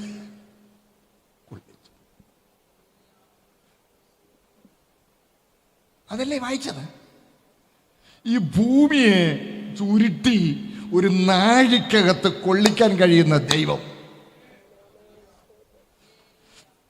തന്നെ അങ്ങോട്ട് എളിമപ്പെടുത്തി നമുക്ക് വേണ്ടി ഹല്ലേലൂയ. എൻ്റെ പ്രിയ സഹോദരങ്ങളെ, അപ്പോൾ യേശു ഇവിടെ വന്നപ്പോൾ പൂർണ്ണ ദൈവവും പൂർണ്ണ മനുഷ്യനുമാണ്. സ്തോത്രം. പൂർണ്ണ മനുഷ്യത്വവും പൂർണ്ണ ദൈവത്വവുമാണ് ചേരാത്തത്. പൂർണ്ണ മനുഷ്യത്വവും പൂർണ്ണ ദൈവത്വവും പരസ്പരം നന്നായി ചേരുന്നതാ. സ്തോത്രം. അങ്ങനെ എൻ്റെ കർത്താവ് ഇവിടെ വന്നു. ഹല്ലേലൂയ. സഹോദരങ്ങൾ, നിങ്ങൾ ഓർത്തു വയ്ക്കുക, എൻ്റെ പൊന്നു കർത്താവ് തന്നെത്താൻ താഴ്ത്തിയ താഴ്ചയുടെ അവസ്ഥ. ഹല്ലേലൂയ. സ്തോത്രം. അതിനിടയ്ക്ക് എന്നോടൊരു മീൻസ് ജ്ഞാനവും പരിജ്ഞാനവും തമ്മിലുള്ള വ്യത്യാസം. ഞാൻ പരിജ്ഞാനം വേഗം ഒന്ന് പറയാം. സ്തോത്രം. ശ്രദ്ധിക്കണേ. നമ്മളിതിലെഴുത്ത് വായിക്കുമ്പോൾ കൃപാവരങ്ങളുടെ ലിസ്റ്റിൻ്റെ കൂട്ടത്തിൽ ജ്ഞാനത്തിൻ്റെ വചനമുണ്ട്, പരിജ്ഞാനത്തിൻ്റെ വചനമുണ്ട്. ഈ ജ്ഞാനം എന്ന് പറഞ്ഞാൽ യേശു ക്രിസ്തുവാണ് ദൈവത്തിൻ്റെ ജ്ഞാനം. സ്തോത്രം. അപ്പോൾ ജ്ഞാനത്തിൻ്റെ വചനം എന്ന് പറഞ്ഞാൽ യേശു ക്രിസ്തുവിനെ സംബന്ധിക്കുന്നതും രക്ഷാ സന്ദേശവും ഉൾക്കൊള്ളുന്ന ദൈവിക വെളിപ്പാടിൻ്റെ സ്തോത്രം ജ്ഞാനമാണ് ശരിക്കും ജ്ഞാനം. സ്തോത്രം. ദൈവത്തെ അന്വേഷിക്കുന്ന ബുദ്ധിമാൻ. സ്തോത്രം. ജ്ഞാനം എന്ന് പറഞ്ഞാൽ യേശുക്രിസ്തുവിനെ സംബന്ധിക്കുന്നതും സ്തോത്രം രക്ഷാ പദ്ധതിയുമായി ബന്ധപ്പെട്ടിരിക്കുന്നതുമായ അറിവിൻ്റെ സമാഹാരം, വെളിപ്പാടാണ് ജ്ഞാനം. എന്നാൽ പരിജ്ഞാനം എന്ന് പറഞ്ഞാൽ പ്രായോഗിക ജീവിതത്തിൽ ശരിയും തെറ്റും ദൈവപ്രസാദമുള്ളതും ദൈവപ്രസാദമില്ലാത്തതും നമ്മളിൽ വകതിരിച്ച് കാണാനുള്ള വിവേകമാണ് പരിജ്ഞാനം. സ്തോത്രം. എൻ്റെ കൂടെ ഉണ്ടോ? സ്തോത്രം. പരിജ്ഞാനം. ദൈവം ആദമിനെ സൃഷ്ടിച്ചപ്പോൾ പരിജ്ഞാനമുള്ളവനായിട്ടാണ് സൃഷ്ടിച്ചത്. സ്തോത്രം. എന്ന് പറഞ്ഞാൽ സ്തോത്രം അവനെ അഡൽട്ട് ചൈൽഡായിട്ടല്ല. അഡൽട്ട് ചൈൽഡ് എന്ന് പറഞ്ഞാൽ പൂർണ്ണ വളർച്ചയുള്ള ശരീരവും ഒരു കുഞ്ഞിൻ്റെ ബുദ്ധിയുമല്ല. അഡൽട്ട് ചൈൽഡ് അല്ല. പിന്നെ എന്നൊരു അൺപ്രോഗ്രാംഡ് കമ്പ്യൂട്ടർ പോലല്ല. സ്തോത്രം. പിന്നെ കഴിവുകൾ ഉള്ളവനായി, പരിജ്ഞാനമുള്ളവനായി, നീതിബോധമുള്ളവനായി. അതാ നീതി. 4 കാര്യം പറഞ്ഞല്ലോ: നീതി, വിശുദ്ധി, പരിജ്ഞാനം, തേജസ്. സ്തോത്രം. നീതിബോധമുള്ളവനായി, പരിജ്ഞാനം, ശരിയും തെറ്റും തിരിച്ചറിയും. വിശുദ്ധി എന്ന് പറഞ്ഞാൽ എന്താ?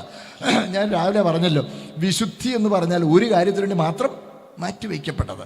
അപ്പോൾ വിശുദ്ധി നമുക്ക് തന്നു എന്ന് പറഞ്ഞാൽ അതിൻ്റെ അർത്ഥം സ്തോത്രം മനുഷ്യന് അവൻ ദൈവത്തിനുള്ളവനാണ് എന്നുള്ള തിരിച്ചറിവോടുകൂടെയാണ് ദൈവം അവനെ സൃഷ്ടിച്ചതെന്നാണ്. എൻ്റെ കൂടെ ഉണ്ടോ? സ്തോത്രം. ഐ ബിലോങ് ടു ഗാഡ് എന്ന ഇവിടെ ഒരു ചെറിയൊരു വിഷയം എന്ന് പറഞ്ഞോട്ടെ. നമ്മളെപ്പോഴും പറയുന്നില്ലേ, എനിക്ക് വേണ്ടി ദൈവം, എനിക്ക് വേണ്ടി ദൈവം, അല്ലേ? എനിക്ക് വേണ്ടി. അപ്പം ഞാൻ ചോദിക്കട്ടെ, എനിക്ക് വേണ്ടി ദൈവം എന്ന് പറയുമ്പം പ്രധാനി ആരാ? ഞാനാ. ശരിയല്ലേ? അത് ശരിയാണോ? തിരിച്ചിട്ടേ. ദൈവത്തിന് വേണ്ടി അടിയാൻ. അതാ മാനസാന്തരം എന്ന് പറയുന്നത്. ദൈവത്തിന് വേണ്ടി അടിയാൻ. ദൈവത്തിന് വേണ്ടി അടിയാൻ. ഞാൻ ഇങ്ങനെ മുന്നോട്ട് പറഞ്ഞോട്ടെ, വേറൊരു രീതി പറയാം. അതായത്, നിങ്ങൾ രക്ഷിക്കപ്പെട്ടപ്പോൾ നിങ്ങളുടെ ജീവിതം അനുഗ്രഹപൂർണ്ണമാകാനായിട്ട് കർത്താവിനെ ഇങ്ങോട്ട് എടുക്കുമായിരുന്നോ, നിങ്ങളെ കർത്താവിന് കൊടുക്കുമായിരുന്നോ? കൊടുക്കുമായിരുന്നു പറയുന്നവർക്കായി സ്തോത്രം. തുടക്കം എടുക്കാൻ ഒക്കുകയുള്ളൂ സഹോദരങ്ങളെ. നമ്മളൊക്കെ മനുഷ്യരല്ലേ, തുടക്കമൊക്കെ അങ്ങനെ ഒക്കുകയുള്ളൂ, എടുക്കാനേ ഒക്കുകയുള്ളൂ. പക്ഷേ വർഷങ്ങൾ കഴിഞ്ഞിട്ട് എന്ത് ചെയ്തിട്ടില്ല? കൊടുത്തിട്ടില്ലെങ്കിൽ നിങ്ങൾ കൊടുക്കണം. Lord, I belong to you. I give myself over to you, Lord. Because you gave yourself over to me, Lord, I give myself over to you. കർത്താവ് തന്നെ ഇങ്ങോട്ട് തരുമായിരുന്നു. എൻ്റെ കൂടെ ഉണ്ടോ? നമുക്ക് വേണ്ടി കർത്താവ് ഇങ്ങോട്ട്, God gave himself over to us. നമുക്ക് വേണ്ടി അവന് തീത്തോസിൻ്റെ ലേഖനം ഞാൻ കാണിച്ചുതരാം. സ്തോത്രം. തീത്തോസിൻ്റെ ലേഖനം ഒന്ന് എടുത്തേ. സ്തോത്രം. തീത്തോസിൻ്റെ ലേഖനത്തിൽ പ്രത്യേകം പറയുന്നുണ്ട്. രണ്ടാമത്തെ അധ്യായം 14 വാക്യം വായിച്ചു. ദമ്മേ സകല അധർമ്മത്തിലും വിടുവിച്ച്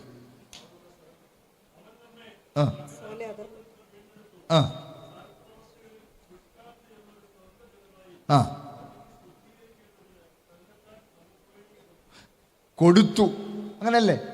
തന്നെത്താൻ നമുക്ക് വേണ്ടി ഇങ്ങനെ തരുക. അതാ ഞാൻ പറയും, നമ്മൾ അങ്ങോട്ട് കൊടുക്കണം. നമ്മളെ സ്തോത്രം. അതാണ് വിശുദ്ധി. നീതിബോധം, വിശുദ്ധി, പരിജ്ഞാനം, വകതിരിവ്, ശരിയും തെറ്റും തിരിച്ചറിയാനുള്ള കഴിവ്, തേജസ് മനുഷ്യനെ സൃഷ്ടിച്ചപ്പം വസ്ത്രമൊന്നും വേണ്ടായിരുന്നു കേട്ടോ. തേജസ് ഒരു വസ്ത്രമായിരുന്നു.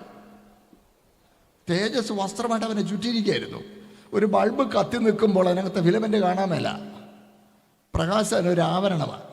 അതുപോലായിരുന്നു മനുഷ്യൻ. സ്തോത്രം. പാപം ചെയ്തപ്പോൾ ബൾബ് ഓഫ് ചെയ്തപോലായിരുന്നു. നഗ്നെന്ന് കൊണ്ട് അത്തിയില പറിച്ച് അരയാടെ ഉണ്ടാക്കുക. സ്തോത്രം. ശ്രദ്ധിച്ച്, യേശുക്രിസ്തു ഇവിടെ വന്നത് പാപജഡത്തിൻ്റെ സാദൃശ്യത്തിലാണ്. പാപജഡത്തിലല്ല, പാപജഡത്തിൻ്റെ സാദൃശ്യത്തിലാണ്. പാപജഡത്തിൻ്റെ എന്ന് പറഞ്ഞ അർത്ഥം എന്താ? പാപജഡത്തിൻ്റെ സാദൃശ്യം എന്ന് പറഞ്ഞാൽ പാപം ശരീരമണ്ഡലത്തിൽ വരുത്തിയ സകല പരിമിതികൾക്കും സ്വമേധയാ വിധേയപ്പെട്ട കർത്താവ് ഇവിടെ വന്നു. പാപം ശരീരത്തിൽ വരുത്തിയ സകല പരിമിതികൾക്കും സ്വമേധയാ. Jesus came in the image of the sinful flesh. It means that he voluntarily, willingly subjected himself to all the limitations in the human body caused by man's sin.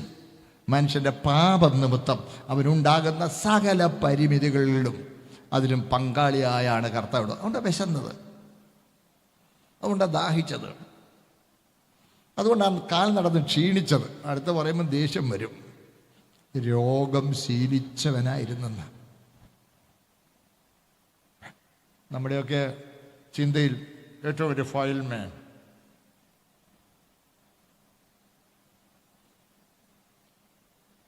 ദേഷ്യം വന്നോ?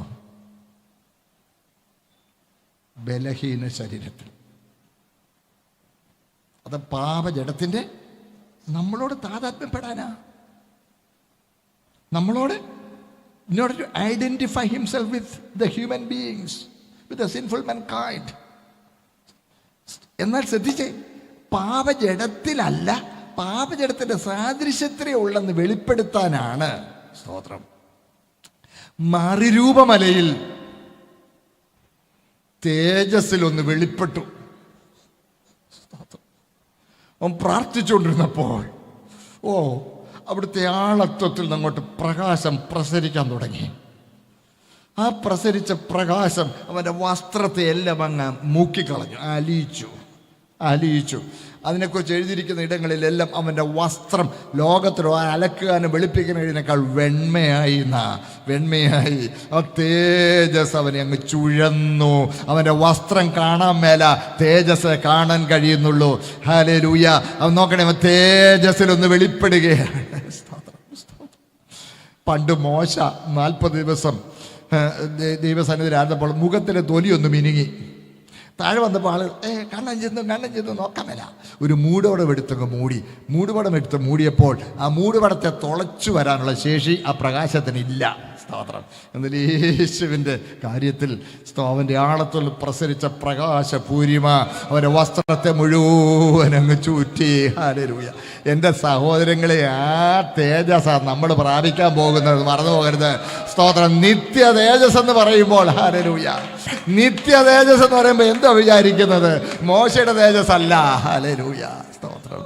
നിത്യ തേജസ്, അതാണ് രക്ഷയുടെ ആത്യന്തികമായുള്ള സാധ്യത. നിത്യ തേജസ്സാണ്. സ്തോത്രം. ഞാൻ മുൻപോട്ട് പോയിക്കൊള്ളട്ടെ സഹോദരൻ. അങ്ങനെ കർത്താവ് ഇവിടെ വന്നു. യഹോശുവ ഇവിടെ വന്നു. കാൽവറിയിൽ യാഗമായി. ഞാൻ രാവിലെ നിങ്ങളോട് പറഞ്ഞല്ലോ. സ്തോത്രം. ഇവിടെയാണ് ആണി അടിച്ചത്. സ്തോത്രം. ശ്രദ്ധിച്ച്, ദൈവം മനുഷ്യനെ സൃഷ്ടിച്ചപ്പോൾ, സ്തോത്രം, മനുഷ്യന് കൊടുത്ത ആ ഫിസിക്കൽ സ്ട്രക്ചർ, മനുഷ്യൻ്റെ ശരീരഘടന, അതും നിത്യതയിൽ മുൻ നിയമിച്ചതാ. ശ്രദ്ധിക്കണേ. സ്തോത്രം. മുൻ നിയമിച്ച് ക്രൂശിക്കപ്പെടാൻ പാകത്തിനുള്ള ഒരു ശരീരഘടനയിലാണ് മനുഷ്യനെ സൃഷ്ടിച്ചത്. അയ്യോ, എൻ്റെ കൂടെ ഉണ്ടോ നിങ്ങളെല്ലാവരും? ക്രൂശിക്കപ്പെടാൻ പാകത്തിലുള്ള ഒരു ശരീരത്തിൽ. സ്തോത്രം എന്ന് പറഞ്ഞാൽ ആദ്യം സ്തോത്രം നിയമിച്ചത് യേശു ക്രിസ്തു രക്ഷകനായി ഇവിടെ വരാനുള്ള ശരീരത്തിൻ്റെ മാതൃകയാണ് അനാദിയിൽ നിർണയിച്ചത്. വാക്യം കാണിച്ചു തരാം. റോമർ 5:14 ഒന്ന് വായിച്ചേ. റോമൻസ് 5:14. റോമർ 5:14. സ്തോത്രം. എങ്കിലും വരുവാനുള്ളവന്റെ പ്രതിരൂപമായ ആദാമിന്റെ ലംഘനത്തിന് മതിയല്ലോ. വരുവാനുള്ളവന്റെ പ്രതിരൂപമായ ആദം ഡ്യൂപ്ലിക്കേറ്റാ. ഒറിജിനൽ ആരാ? യേശുവാ. സ്തോത്രം. നാം നമ്മുടെ സ്വരൂപത്തിൽ, നമ്മുടെ സാദൃശ്യപ്രകാരം, ആ സാദൃശ്യം എന്ന് പറയുന്നതിൻ്റെ അർത്ഥം ദൃശ്യരൂപം കൂടെയാ. സ്തോത്രം. നമുക്ക് ഇങ്ങനെ പറയാം, ആദമിൻ്റെ ശരീരാകൃതിയിൽ യേശു വരികയായിരുന്നില്ല, യേശു വരാൻ മുൻ നിയമിക്കപ്പെട്ട ശരീരാകൃതിയിൽ ആദമിനെ സൃഷ്ടിക്കുകയായിരുന്നു. നീ എനിക്കായി ഒരു ശരീരം ഒരുക്കിയിരിക്കുന്നു. ഭയങ്കരവും അതിശയവുമായി നീ എന്നെ സൃഷ്ടിച്ചിരിക്കാൻ നിനക്ക്. ഇത് മനുഷ്യ ശരീരം എന്ന് പറഞ്ഞ് എൻ്റെ പൊന്നുതോരങ്ങൾ, ഈ 2 കാലം നടക്കുന്നത് മനുഷ്യനേ ഉള്ളൂ.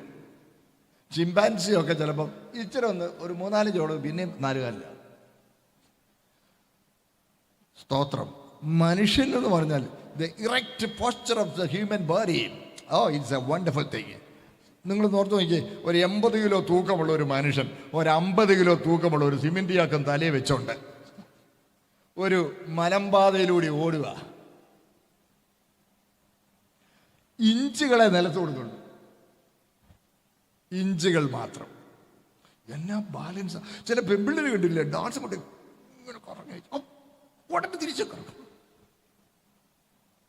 എന്നാ ബാലൻസാ! ബാലൻസ് എങ്ങനെയാണെന്നറിയാമല്ലോ. ലേബറിൻതായൻ ഈ ചെവിക്ക് അത് 2 ചുരുളുണ്ട്, ബാലൻസിങ് ഫ്ലൂയിഡ്. ഒരൊറ്റ ജീവിക്കും. മാട് 4 കാലല്ല. നിവരെ നിൽക്കാനും മേളിലോട്ട് നോക്കാനും ദൈവം മനുഷ്യനെ സൃഷ്ടിച്ചേക്കുന്നു. സ്തോത്രം. സ്തോത്രം. പക്ഷെ മനുഷ്യനാണ് ഇങ്ങനെ നോക്കുന്നത്, ലോത്തിനെ പോലെ. ഈ ഞങ്ങളൊക്കെ കൃഷിക്കാരായിരുന്നു, വീട്ടിൽ പശുവൊക്കെ ഉണ്ട്. പശുവിനെ പറമ്പിൽ കൊണ്ട് കെട്ടുമ്പോൾ ചിലപ്പോൾ അത് ഇങ്ങനെ പെടൽ വിരിച്ച് മുകളിലോട്ട് നോക്കും. അമ്മച്ചി പറഞ്ഞ് ഞാൻ നോക്കും, അതിനൊരു അടി കൊടുണ്ട, മാനം നോക്കി ലക്ഷണം കെട്ട പശു. അത് കീഴോട്ട് നോക്കേണ്ടതാ. ഈ മൃഗങ്ങൾക്ക് വേറൊരു ഇരട്ടപ്പേരുണ്ട്, അധോമുഖികൾ എന്ന് പറഞ്ഞാൽ കീഴോട്ട് നോക്കുന്നവ. മനുഷ്യൻ മാത്രം, only man has A erect posture and only he can look up without losing his balance. The human body is a wonderful body.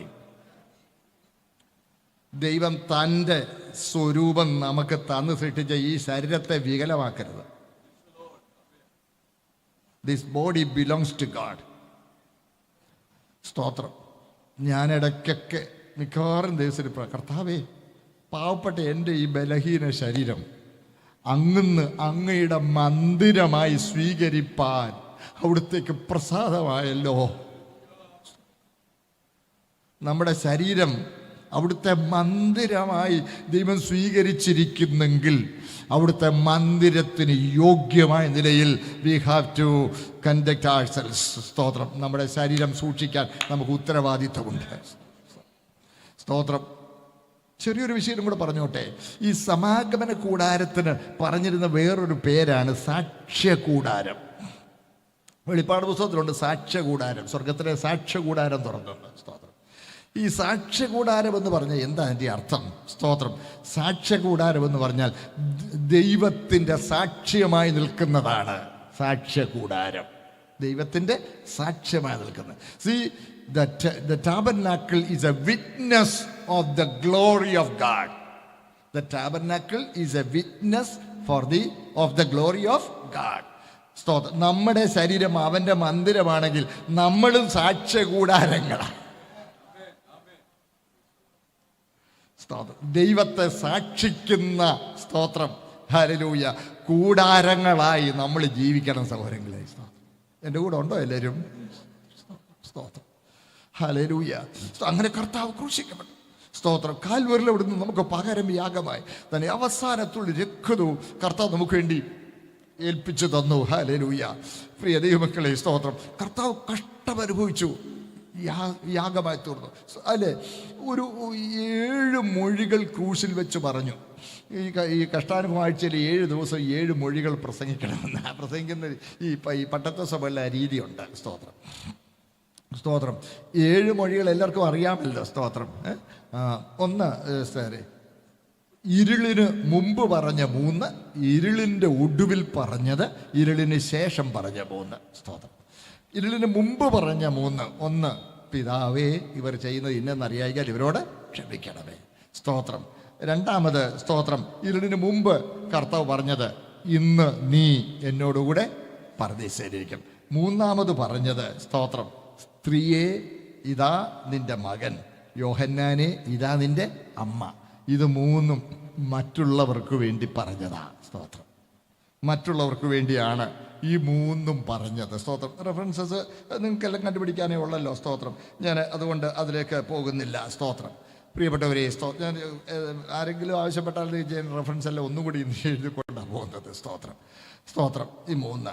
അതിനുശേഷം 6 മണി നേരം മുതൽ 9 മണി നേരം വരെ ദേശത്തെല്ലാം ഇരുട്ടുണ്ടായി. ഇരുട്ടുണ്ടായി. ആ ഇരുട്ട് വിരുണ്ടുപോയി എല്ലാവരും. 6 മണി നേരം എന്ന് പറഞ്ഞാൽ നട്ടുച്ചയാണ്. സൂര്യൻ എരിഞ്ഞു നിൽക്കുന്ന നേരം. At noon time, the sun is blazing down in all its glory and splendor. പെട്ടെന്ന് ഇരുട്ട്. എല്ലാവരും വിരുണ്ടുപോയി. 3 മണിക്കൂർ നീണ്ടു നിന്നു. സ്തോത്രം. 12 മണി മുതൽ ഉച്ച കഴിഞ്ഞ് 3 മണി വരെ നമ്മുടെ കണക്കിൽ 6 മണി നേരം മുതൽ 9 മണി നേരം ഇരുട്ട്. എല്ലാവരും വിരുണ്ടിങ്ങനെ നിൽക്കുമ്പോൾ, ഇരുട്ട് പതിയെ ഇങ്ങോട്ട് മാറുമ്പോൾ യേശു വിളിച്ചു പറഞ്ഞു. മത്തായി മർക്കോസുമേ അത് എഴുതിയിട്ടുള്ളൂ. എൻ്റെ എലോഹി എലോഹി ലമ്മ സബക്താനി, അല്ലെങ്കിൽ ഏലി ഏലി ലമ്മ സബക്താനി. ഇത് ഏറ്റവും കൂടുതൽ, സ്തോത്രം, തെറ്റിദ്ധരിക്കപ്പെടുന്ന ഒരു പ്രസ്താവനയായി നമ്മൾ പലപ്പോഴും നമ്മളതിനെക്കുറിച്ച് കാര്യമായിട്ട് ചിന്തിക്കാറില്ല. ശ്രദ്ധിക്കണേ, പിതാവായ ദൈവം പുത്രനെ കൈവിട്ടു എന്നുള്ള ഒരർത്ഥത്തിലാണ് ഞാനും പണ്ടൊക്കെ അങ്ങനെ. എന്നാൽ വേദപുസ്തകം സൂക്ഷ്മമായി പരിശോധിക്കുമ്പോൾ നമുക്ക് ചില ആത്മീക സത്യങ്ങൾ കാണാൻ കഴിയും. ഒന്ന് ശ്രദ്ധിച്ച് പറയാം. സ്തോത്രം. അതായത് യേശുക്രിസ്തു തൻ്റെ ഒരു പ്രാർത്ഥനയിലും ദൈവമേ എന്ന് വിളിച്ചിട്ടില്ല. എല്ലാം പിതാവേ എന്ന് വിളിച്ച് പ്രാർത്ഥിച്ചിട്ടുള്ളൂ. സ്തോത്രം. മാത്രമല്ല, യേശുവിൻ്റെ എല്ലാ പരസ്യ പ്രാർത്ഥനകളും ചുറ്റും നിൽക്കുന്നവർക്ക് ഒരു പാഠം നൽകുന്നതിന് ആയിരുന്നു എന്ന് നമുക്ക് കാണാൻ കഴിയും. സ്തോത്രം. നോക്കണേ, in all his public prayers, Jesus wanted to convey a lesson to, സ്തോത്രം, all the people, all the onlookers. Will you please read John's Gospel, യോഹന്നാന്റെ സുവിശേഷം 11:42 വാക്യം ഒന്ന് വായിക്കാമോ? സ്തോത്രം. യോഹന്നാന്റെ സുവിശേഷം 11:42. സ്തോത്രം. നീ എപ്പോഴും എന്റെ അപേക്ഷ കേൾക്കുന്നുവെന്ന് ഞാൻ അറിഞ്ഞിരിക്കുന്നു. എങ്കിലും നീ എന്നെ അയച്ചു എന്ന് ചുറ്റും നിൽക്കുന്ന പുരുഷാരം വിശ്വസിക്കേണ്ടതിന് അവരുടെ നിമിത്തം ഞാൻ പറയുന്നു എന്ന് പറയുന്നു. അപ്പോൾ കർത്താവിന്റെ എല്ലാ പബ്ലിക് പ്രേയറും ഇതാ, ചുറ്റും നിൽക്കുന്നവർക്ക് വിശ്വാസം ഉണ്ടാകേണ്ടതിന് ഞാൻ എന്നെ ശ്രദ്ധിച്ച് കേൾക്കണം. സ്തോത്രം. വളരെ ശ്രദ്ധിച്ച് മനസ്സിലാക്കേണ്ട ഒരു കാര്യം, പ്ലീസ്. സ്തോത്രം. ശ്രദ്ധിച്ചേ. അതായത് അപ്പോൾ കർത്താവിൻ്റെ പബ്ലിക് പ്രെയർ, ഇതൊരു പ്രെയറാണെന്ന് പറയാം. ഈ പബ്ലിക് പ്രെയറിൽ ചുറ്റും നിൽക്കുന്നവർക്ക് ഒരു സന്ദേശം കൊടുക്കുക. അത് 22-ാം സങ്കീർത്തനത്തിൻ്റെ 1-ാം വാക്യം യേശു ഉദ്ധരിക്കുകയാണ്. Psalm number 22 verse 1. 22-ാം സങ്കീർത്തനം 1-ാം വാക്യം കർത്താവ് ഉദ്ധരിക്കുക. എൻ്റെ ദൈവമേ എൻ്റെ ദൈവമേ നീ എന്നെ കൈവിട്ടത്. ശ്രദ്ധിച്ചേ, യഹൂദന്മാർ അത് മശിഹൈക സങ്കീർത്തനമാണെന്ന് അവർക്ക് നന്നായി അറിയാമായിരുന്നു. അവരുടെ സിനഗോഗുകളിൽ അവർ ഏറ്റവും കൂടുതൽ വായിച്ചിരുന്നത് സങ്കീർത്തനങ്ങളാണ്. സ്തോത്രം. 22-ാം സങ്കീർത്തനം ഒരു മശിഹൈക സങ്കീർത്തനമാണെന്ന് ഇസ്രായേലിന് എല്ലാവർക്കും അറിയാമായിരുന്നു. സ്തോത്രം. നോക്കണേ, ആ സങ്കീർത്തനത്തിൽ 22-ാം സങ്കീർത്തനത്തിൽ ക്രൂശീകരണത്തിൻ്റെ വ്യക്തമായ ചിത്രം നമുക്ക് കാണാൻ കഴിയും. സ്തോത്രം. അവർ എൻ്റെ കൈകളെയും കാലുകളെയും തുളച്ചു. നിങ്ങൾ വീട്ടിൽ ചെന്നൊന്ന് വായിച്ചു നോക്കണം. സ്തോത്രം. എൻ്റെ അസ്ഥിയെല്ലാം ബന്ധം വിട്ടിരിക്കുന്നു. ഞാൻ പകൽ നിങ്ങളോട് പറഞ്ഞു. സ്തോത്രം.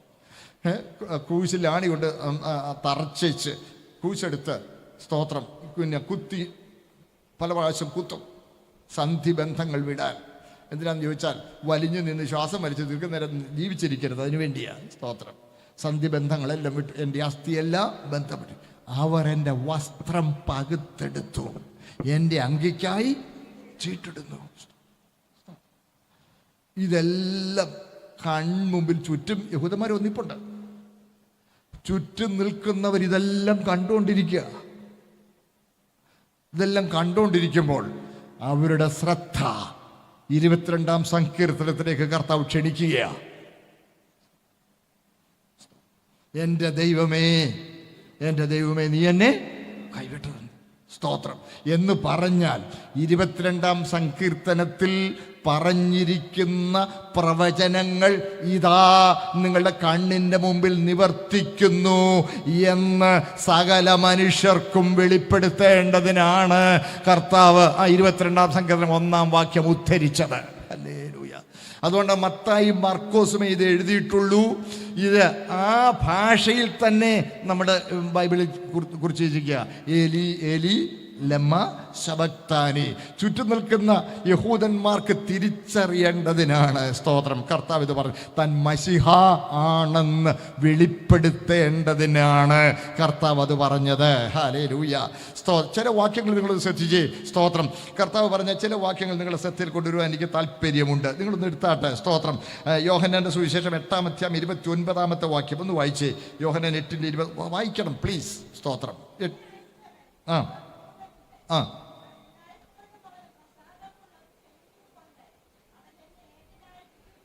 Thank you. ഞാൻ അവന് പ്രസാദമുള്ളത് ചെയ്യുന്നത് കൊണ്ട് അവൻ എന്നെ ഏകനായി. ക്രൂശീകരണം ദൈവത്തിന് പ്രസാദമുള്ളതായിരുന്നോ? ഏകനായി വിട്ടിട്ടില്ല. ഇനി വായിച്ചാട്ടെ 10:17-18 വായിച്ചേ. സ്തോത്രം. യോഹന്നാൻ 10:17-18. സ്തോത്രം.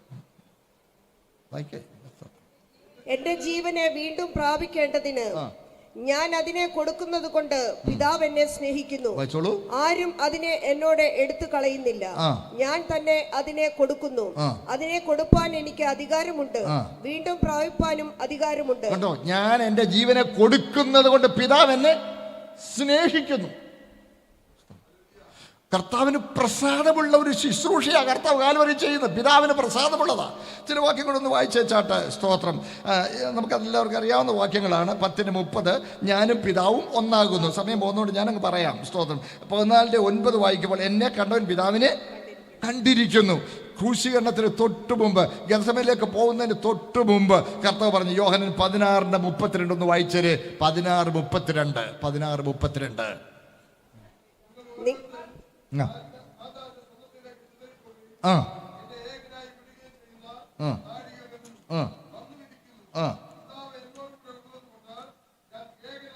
കണ്ടോ, നിങ്ങൾ എല്ലാവരും എന്നെ വിട്ട് സ്വന്തത്തിലേക്ക് പോകുന്ന നാഴിക വന്നിരിക്കുന്നു. പിതാവ് എന്നോട് കൂടെ ഉള്ളത് കൊണ്ട് ഞാൻ ഏകനല്ല. സ്തോത്രം. സ്തോത്രം. എല്ലാവരും എൻ്റെ കൂടെ തന്നെ ഉണ്ടോ സഹോദരങ്ങളെ? സ്തോത്രം.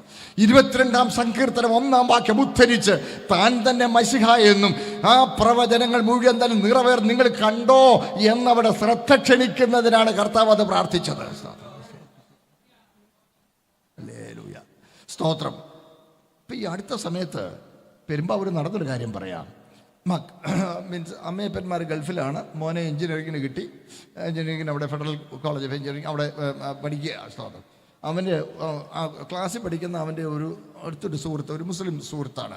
ഇവനോട് ഭയങ്കര സ്നേഹം കാണിച്ചു, വലിയ സ്നേഹം കാണിച്ചു. ഹോസ്റ്റലിലല്ലേ, എല്ലാ വീക്കെൻഡിലും ഇവനെ നിർബന്ധിച്ച് അവൻ്റെ വീട്ടിൽ കൊണ്ടുപോകും. നല്ല സൽക്കാരമാണ്. ചെന്ന് കഴിയുമ്പോൾ ഭയങ്കര സ്നേഹം, ഭയങ്കര സൽക്കാരം. ഒരാഴ്ച കഴിഞ്ഞ്, രണ്ടാഴ്ച കഴിഞ്ഞ്, 3-4 ആഴ്ച കഴിഞ്ഞപ്പോൾ ഇവനെ ആ വീട്ടിലെ ഒരു കുടുംബാംഗം പോലെ അവരങ്ങ് ഉൾക്കൊണ്ടു. സ്തോത്രം. അത് കഴിഞ്ഞ് ഒരു ദിവസം ചെന്നപ്പോൾ അവിടെ ഒരു മുല്ലാക്കാരിപ്പുണ്ട്. അപ്പോൾ കയറി വന്നപ്പോൾ ചോദിച്ചു, ആ അഷ്റഫിൻ്റെ സ്നേഹിതനല്ലേ? അതെ അതെ അതെ. എന്താ പേര്? ജോസഫ് എന്ന്. അപ്പോൾ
നിങ്ങളെല്ലാവരും സ്വന്തത്തിലേക്ക് ചെതറിപ്പോകും.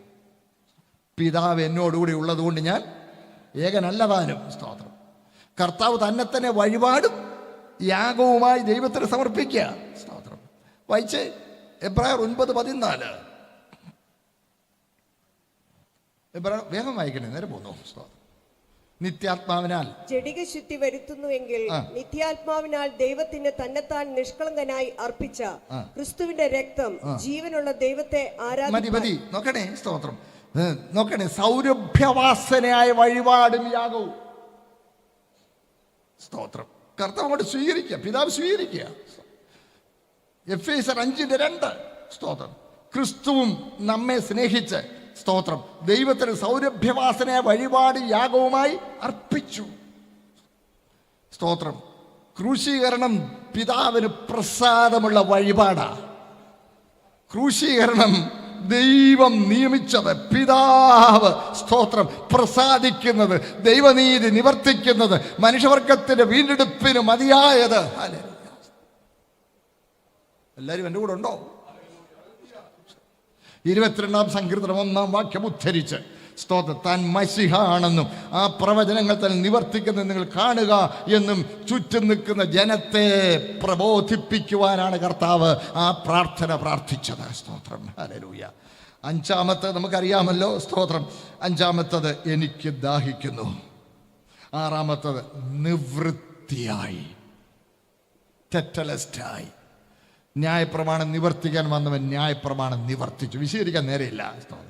ഒടുവിൽ എൻ്റെ പിതാവേ, എൻ്റെ ആത്മാവിനെ തൃക്കൈകളിൽ ഏൽപ്പിക്കുന്നു എന്ന് പറഞ്ഞ് പ്രാണനെ വിട്ട് വഴിപാടും യാഗവുമായി തന്നെത്താൻ നമുക്ക് വേണ്ടി അർപ്പിച്ചു. ഹല്ലേലൂയ. സ്തോത്രം. എൻ്റെ പൊന്നു സൗരങ്ങളെ, സ്തോത്രം. ഹല്ലേലൂയ. ഇത് നമ്മളോടുള്ള സ്നേഹം നിമിത്തമാണ്. സ്തോത്രം. നമ്മളോടുള്ള ദിവ്യ സ്നേഹം നിമിത്തം. സ്തോത്രം. ശ്രദ്ധിക്കണേ, കർത്താവ് അപമാനം അലക്ഷ്യമാക്കി ക്രൂശിനെ സഹിച്ചു. അപമാനം അലക്ഷ്യമാക്കി ക്രൂശിനെ സഹിച്ചു. അല്പം ഒന്ന് വിശദീകരിച്ചോട്ടെ. The passion of the Christ എന്ന് പറയുന്ന ഒരു സിനിമ എമിൽ ഗിബ്സൺ എന്ന് പറയുന്ന ആള് ചില വർഷങ്ങൾക്ക് മുമ്പ് ഇറക്കിയത് ഓർമ്മയുണ്ടാകുമെന്ന് വിചാരിക്കുന്നു. പലരും കണ്ടു കാണുമായിരിക്കും. ഞാൻ ഒരു വിദേശ രാജ്യത്തായിരുന്നപ്പോൾ സൗരന്മാർ ചോദിച്ചു, അതിറങ്ങിയ കാലം. സ്തോത്രം. അമേരിക്കയിലാണത് പ്രധാനമായിട്ടും ഇറങ്ങിയത്. അമേരിക്കയിൽ വെച്ചാണ്. ഉടനെ സാർ അത് ഞാൻ പറഞ്ഞു കണ്ടിട്ടില്ല. കാണുന്നതിന് കുഴപ്പമൊന്നുമില്ല. അവരൊരു CD ഉണ്ടെന്ന്, ഈ മീൻസ് ഇതിനകത്തിട്ട്, ഏതാ ഈ ടെലിവിഷനകത്തിട്ട്. എൻ്റെ പൊന്നപ്പനെ, അയ്യോ അത് കണ്ട സങ്കടം. നിങ്ങൾ കണ്ടു കാണുമായിരിക്കും. അയ്യോ എൻ്റെ ദൈവമേ, കർത്താവ് അങ്ങോട്ട് പാടുപെടുന്ന നിലവിളിക്കുന്ന നിലവിളി. ഞാൻ ആ ദിവസങ്ങളിൽ അവിടെ ഒരു പത്രത്തിൽ വായിച്ചു. സ്തോത്രം. ഒരു തിയേറ്ററിൽ ഇത് നടക്കുമ്പോൾ, ഈ സിനിമ നടക്കുമ്പോൾ എല്ലാ റോയിലും ഇവിടുത്തെ അസിസ്റ്റൻസ്, ഈ സഹായികളായ ആളുകൾ വന്ന് സ്തോത്രം പുതിയ പുതിയ ടിഷ്യൂ ബോക്സസ് കൊണ്ട് വെക്കേണ്ടി വരിക. സ്തോത്രം. എന്നിട്ട് വേസ്റ്റ് കൊട്ട എടുത്തോണ്ട് പോവുക, പൾപ്പ് എടുക്കത്തോണ്ട് പോകുന്ന പോലെ. കാര്യം ഇത് കണ്ടിട്ട് ആളുകളെല്ലാം കരയുക. ടിഷ്യൂ വലിച്ച് മൂക്കൊലിപ്പും കണ്ണീരും തുടച്ച് ഇതിനകത്തിടുക. പൾപ്പ് എടുത്തോണ്ട് പോകുന്ന പോലെ ഇതുങ്ങൾ പാവങ്ങൾ എടുത്തോണ്ട് പോവുക. പുറകെ പിന്നെയും കൊണ്ടത് വെക്കുക. എന്ന് പറഞ്ഞ കാലിങ്ങ കൊണ്ട് വലിച്ച് അടിക്കുമ്പോഴത്തേനും ഒരു പരാതി പറയുന്ന പോലെ. ശ്രദ്ധിക്കണേ. എന്നാൽ വേദവസ്തു എന്താ പറയുന്നറിയാമോ? വായിച്ചേ, എബ്രായർ 2:9. എബ്രായർ 2:9. വേഗം വായിച്ചേ.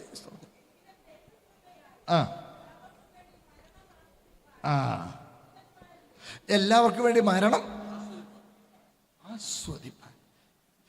എല്ലാ ചൊവ്വാഴ്ചയും വീട്ടിൽ ബൈബിൾ ക്ലാസ് ഉണ്ട്. എബ്രായ ലേഖനം കുറേ വർഷങ്ങൾക്ക് മുമ്പ് ഞങ്ങൾ ചിന്തിച്ചപ്പോൾ ഞാൻ വേണ്ടി പ്രിപ്പയർ ചെയ്തുകൊണ്ടിരിക്കുമ്പോൾ മരണം ആസ്വദിച്ചു.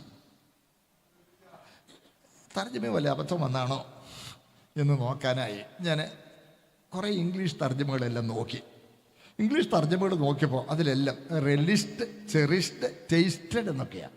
അത് തന്നെ തമിഴ് അറിയാം. തമിഴിൽ ഒരു പഴയ തർജ്ജമ വായിച്ചപ്പോൾ പഴയ തർജ്ജമയിൽ ചാവിനുടെ സ്വാദേ രുസിത്താനം ആസ്വദിച്ചു. ഹിന്ദിയിൽ മൃത്യുക്ക സ്വാദ് ചക്കിയാണ്. ഹിന്ദി അറിയാവുന്നവരുണ്ടല്ലോ. ചക്കരന എന്ന് പറഞ്ഞാൽ എന്തൊരു സാധനം കൂടെ കേൾക്കുന്നത്. ചക്കിയ. ഞാനത് ശരിക്കും അങ്ങ് എൻജോയ് ചെയ്തു. മൃത്യുക്ക സ്വാദ് ചക്കിയ. അതിനാ വേദനയില്ലായിരുന്നു. അയ്യോ, terrible pain. Muscle cramp all the body over. All the joints are loose and it's paining terribly. Terrible. അതുകൊണ്ടാണ് ക്രൂശീകരണത്തിന്റെ ക്രൂരത സഹിച്ചു നിൽക്കാൻ മേലാഞ്ഞതുകൊണ്ട് ആദ്യം ഇവർക്ക് കയ്പ് കലർത്തിയ വീഞ്ഞങ്ങ് കുടിപ്പിക്കും, മാണ്ടങ്ങ് കിടക്കാൻ വേണ്ടി. യേശുവിനും കൊടുത്തു. അത് പ്രഭ്വിമാരാണ് അത് സ്പോൺസർ ചെയ്തിരുന്നത്. കാര്യം ഓപ്പിയൊക്കെ ഭയങ്കര വിലയാണ്. സ്തോത്രം. അത് കൊടുക്കും. പക്ഷെ യേശു ഒന്ന് രുചിച്ചു നോക്കി. ആ വേദന മുഴുവൻ നമുക്ക് വേണ്ടി സഹിക്കുക സഹോദരങ്ങളെ. സ്തോത്രം. കർത്താവ് വേദന മുഴുവൻ നമുക്ക് വേണ്ടി സഹിച്ചു. സ്തോത്രം. ഇവിടെ ശരം മുഴുവൻ അതിവേദന എടുക്കുമ്പോഴും സ്തോത്രം ആസ്വദിച്ചെന്ന് ഞാൻ വേദപുസ്തകത്തിൽ നിന്ന് ഒരു ഉദാഹരണം കാണിച്ചു തരാം. നമ്മളോടുള്ള സ്നേഹം നിമിത്തമാണ്. സ്തോത്രം. ഈ വാക്യം ഒന്ന് വായിച്ചേ. ഉൽപ്പത്തി പുസ്തകം 29-ാം അധ്യായം 20-ാമത്തെ വാക്യം ഞാൻ അങ്ങ് വായിക്കാം. അങ്ങനെ യാക്കോബ് റാഹേലിന് വേണ്ടി 7 സംവത്സരം സേവ ചെയ്തു. അവൻ അവളെ സ്നേഹിക്കൊണ്ട് അതവന് അല്പകാലം പോലെ 7 കൊല്ലം. 7 കൊല്ലത്തെ ജീവിതം എങ്ങനെ ഉണ്ടാകുന്നു യാക്കോബ് പറയുന്നു. ഒന്ന് കേട്ടേ. അതിന് 31-ാം അധ്യായം 39 മുതൽ. ദുഷ്ടമൃഗം കടിച്ചു കീറിയതിനെ നിന്റെ അടുക്കൽ കൊണ്ടുവരാതെ ഞാൻ അതിന് ഉത്തരവാദിയായിരുന്നു. പകൽ കളവ് പോയതിനെയും രാത്രി കളവ് പോയതിനെയും നീ എന്നോട് ചോദിച്ചു. ഇങ്ങനെയായിരുന്നു എൻ്റെ വസ്തുത. പകൽ വെയിൽ കൊണ്ടും രാത്രി ശീതം കൊണ്ടും ഞാൻ ക്ഷയിച്ചു. എൻ്റെ കണ്ണിന് ഉറക്കമില്ല. അയ്യോ, എൻ്റെ ഗതികെട്ട ജീവിതം. പകലൊന്നിനെ കാണാതെ പോയി. യാക്കോബേ, എവിടെടാ അത്? രാത്രി ഒന്നിനെ കാണാം. എവിടെയാ അത്? യാക്കോബ്, you are responsible. C, he couldn't sleep. പകൽ വെയിൽ കൊണ്ട് രാത്രി മഞ്ഞുകൊണ്ട് ക്ഷയിച്ചു.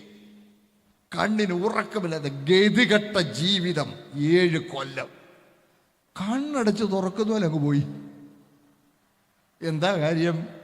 റാഹേലിനെ സ്നേഹിച്ചു. സ്തോത്രം. ലോകത്തിൽ ഏറ്റവും ശക്തിയുള്ള, ഏറ്റവും ശക്തമായത് സ്നേഹമാണ്.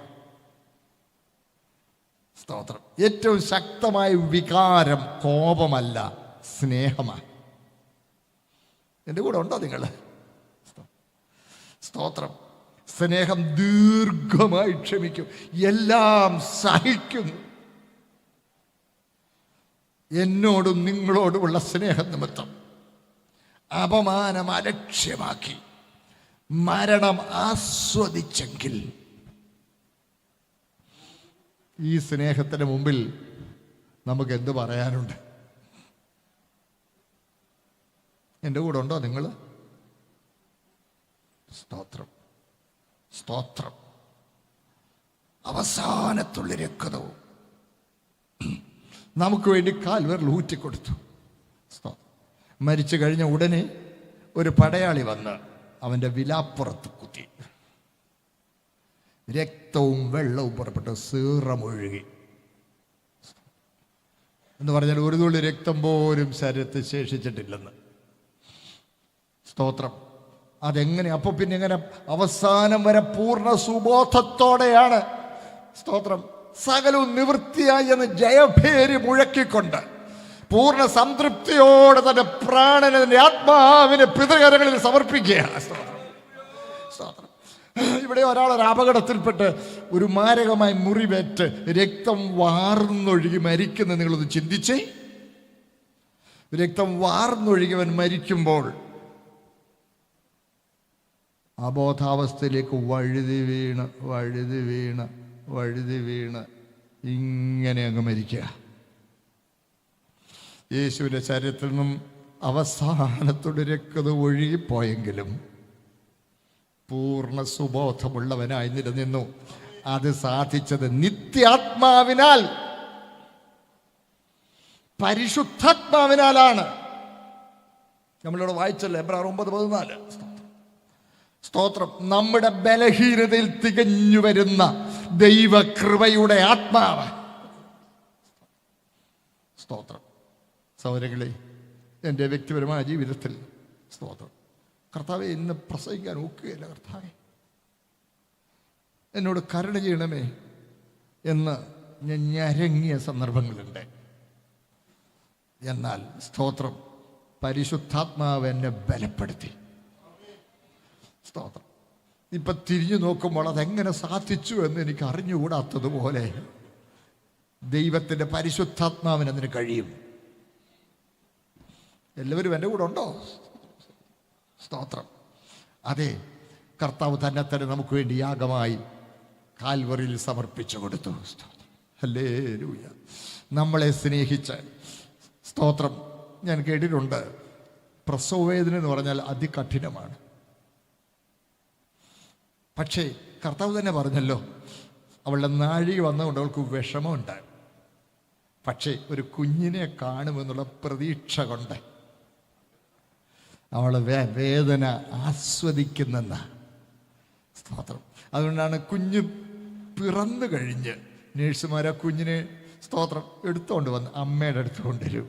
ആദ്യം അമ്മയുടെ അടുത്ത് കൊണ്ടുവരും. അമ്മ ഒരു ഉമ്മ കൊടുക്കുമ്പോൾ എല്ലാ അമ്മമാരും കരയും. എന്തിനാ കരയുന്നേ? സന്തോഷം കൊണ്ട്. സ്തോത്രം. ഇതാണ് 22-ാം സങ്കീർത്തനത്തിൽ തന്നെ പറയുന്നുണ്ട്, അവൻ സന്തതിയെ കാണുകയും ദീർഘായുസ് പ്രാപിക്കുകയും യഹോവയുടെ ഇഷ്ടം അവൻ്റെ കയ്യാൽ സാധിക്കുകയും ചെയ്യും. എന്നെയും നിങ്ങളെയും അവൻ കാൽവറിയിൽ കണ്ടു. തൻ്റെ ദിവ്യദൃഷ്ടിയിൽ സ്തോത്രം പാവപ്പെട്ട എന്നെയും നമ്മെ ഓരോരുത്തരെയും എൻ്റെ പൊന്നു കർത്താവ് കണ്ടിട്ട് നമ്മളെ വീണ്ടെടുക്കുന്നതിനുള്ള സ്തോത്രം ആ ദൗത്യം അപമാനം അലക്ഷ്യമാക്കി മരണം ആസ്വദിച്ച് സ്തോത്രം ഒരു പരാതിയുമില്ലാതെ ഹല്ലേലൂയ സ്തോത്രം കർത്താവ് നമുക്ക് വേണ്ടി പൂർണ്ണതയുള്ള യാഗമായി ഏൽപ്പിച്ചു കൊടുത്തു. ഞാൻ ആദ്യം രാവിലെ പറഞ്ഞ വാക്യം ഉദ്ധരിച്ചോട്ടെ. മനുഷ്യപുത്രൻ ശുശ്രൂഷ ചെയ്യിപ്പാനല്ല, ശുശ്രൂഷിപ്പാനും അനേകർക്ക് വേണ്ടി തൻ്റെ ജീവനെ മറുവിലയായി കൊടുപ്പാനുമാണ് വന്നത്. മർക്കോസ് 10:45. നമുക്ക് വേണ്ടി തന്നെത്താൻ മറുവിലയായി യാഗമായി ഏൽപ്പിച്ചു കൊടുത്ത സ്തോത്രം ഹല്ലേലൂയ, സ്തോത്രം ഹല്ലേലൂയ, സ്തോത്രം. ആ ദിവ്യ സ്നേഹത്തെ നമുക്ക് ഒരു നിമിഷം ഒന്ന് ഓർക്കാം. സ്തോത്രം.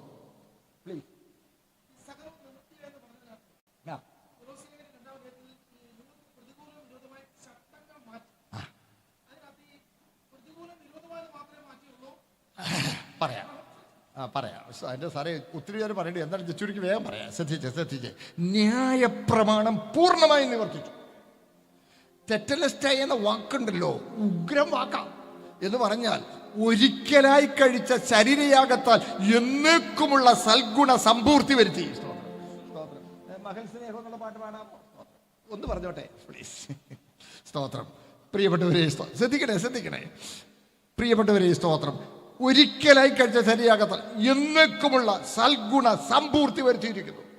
സ്തോത്രം. ന്യായപ്രമാണം പൂർണ്ണമായി നിവർത്തിച്ചു. പാസ് എല്ലാവർക്കും വേണ്ടി ചോദിച്ചാൽ അതിനകത്ത് വലിയൊരു അർത്ഥമുണ്ട്, ശ്രദ്ധിച്ച് പറയാം.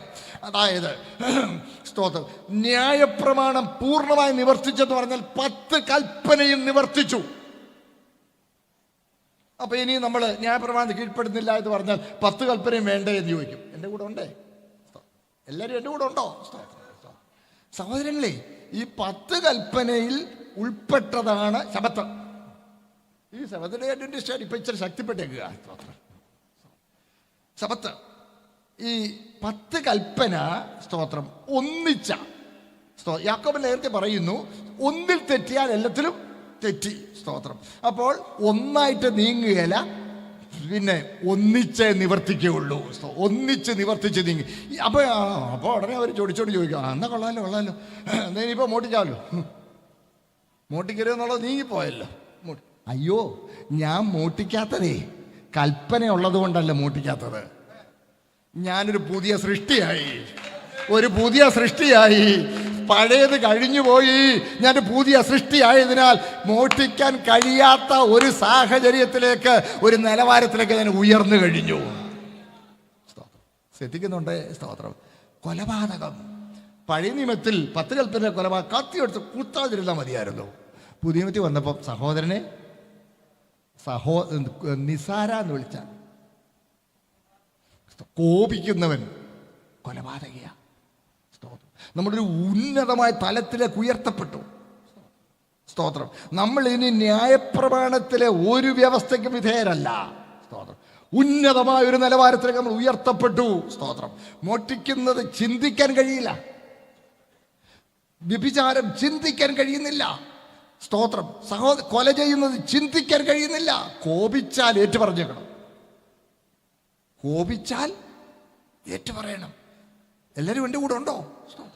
ഇനി ഞാൻ ഒരു കാര്യം കൂടെ നിങ്ങൾ ശ്രദ്ധപ്പെടുത്തുന്നത്, ഈ പ്രപഞ്ചത്തിലെ ആദ്യത്തെ പാപം ഒരു പ്രവൃത്തിയല്ല, ഒരു നിനവായിരുന്നു. ഈ പ്രപഞ്ചത്തിലെ ആദ്യത്തെ പാപം ചെയ്ത് ലൂസിഫർ, അറിയാമല്ലോ ലൂസിഫർ. അത് പ്രവൃത്തിയല്ല. അവൻ എൻ്റെ സിംഹാസനം മേഘോന്നതിലേക്ക് മീതെ വെക്കും, ഞാൻ അത്യുന്നതിനോട് സമനാകും. സ്തോത്രം. ഞാൻ ഉത്തരഗിരിയായ സഭാപർവ്വതത്തിൽ ഇരുന്ന് എന്നല്ലോ നീ ഹൃദയത്തിൽ നിരൂപിച്ചത്. സിംഹാസനം ഉണ്ടാക്കിയോ? ഇല്ല. നിരൂപിച്ചതേ ഉള്ളൂ, പക്ഷെ അത് കുറ്റമായി കണക്കാക്കി പുറത്താക്കി. സ്തോത്രം. സഹോദരങ്ങളെ, നമ്മുടെ പ്രവൃത്തികൾ മാത്രമല്ല, നമ്മുടെ നിരൂപണങ്ങൾ പോലും ന്യായവിസ്താരത്തിൽ വരുമെന്ന് ദൈവത്തിൻ്റെ വചനം നമ്മളെ ഓർപ്പിക്കുന്നു. ആവർത്തന പുസ്തകം 8-ാം അധ്യായം 22-ാം വാക്യം. ആവർത്തന 8:22. സ്തോത്രം. നീ ഈ വഷളത്വം വിട്ട് മാനസാന്തരപ്പെട്ട് കർത്താവിനോട് പ്രാർത്ഥിക്കുക, പക്ഷേ നിന്റെ ഹൃദയത്തിലെ നിരൂപണം ക്ഷമിച്ചു കിട്ടുമായിരിക്കും. 8:22 അപ്പോസ്തല പ്രവൃത്തി. Acts of the apostles. ഞാൻ എന്താ പറഞ്ഞേ? Sorry, I'm extremely sorry. Acts of the Apostles, chapter 8, verse 22. പ്രവൃത്തിയുടെ പുസ്തകം 8:22. I am sorry, I made this.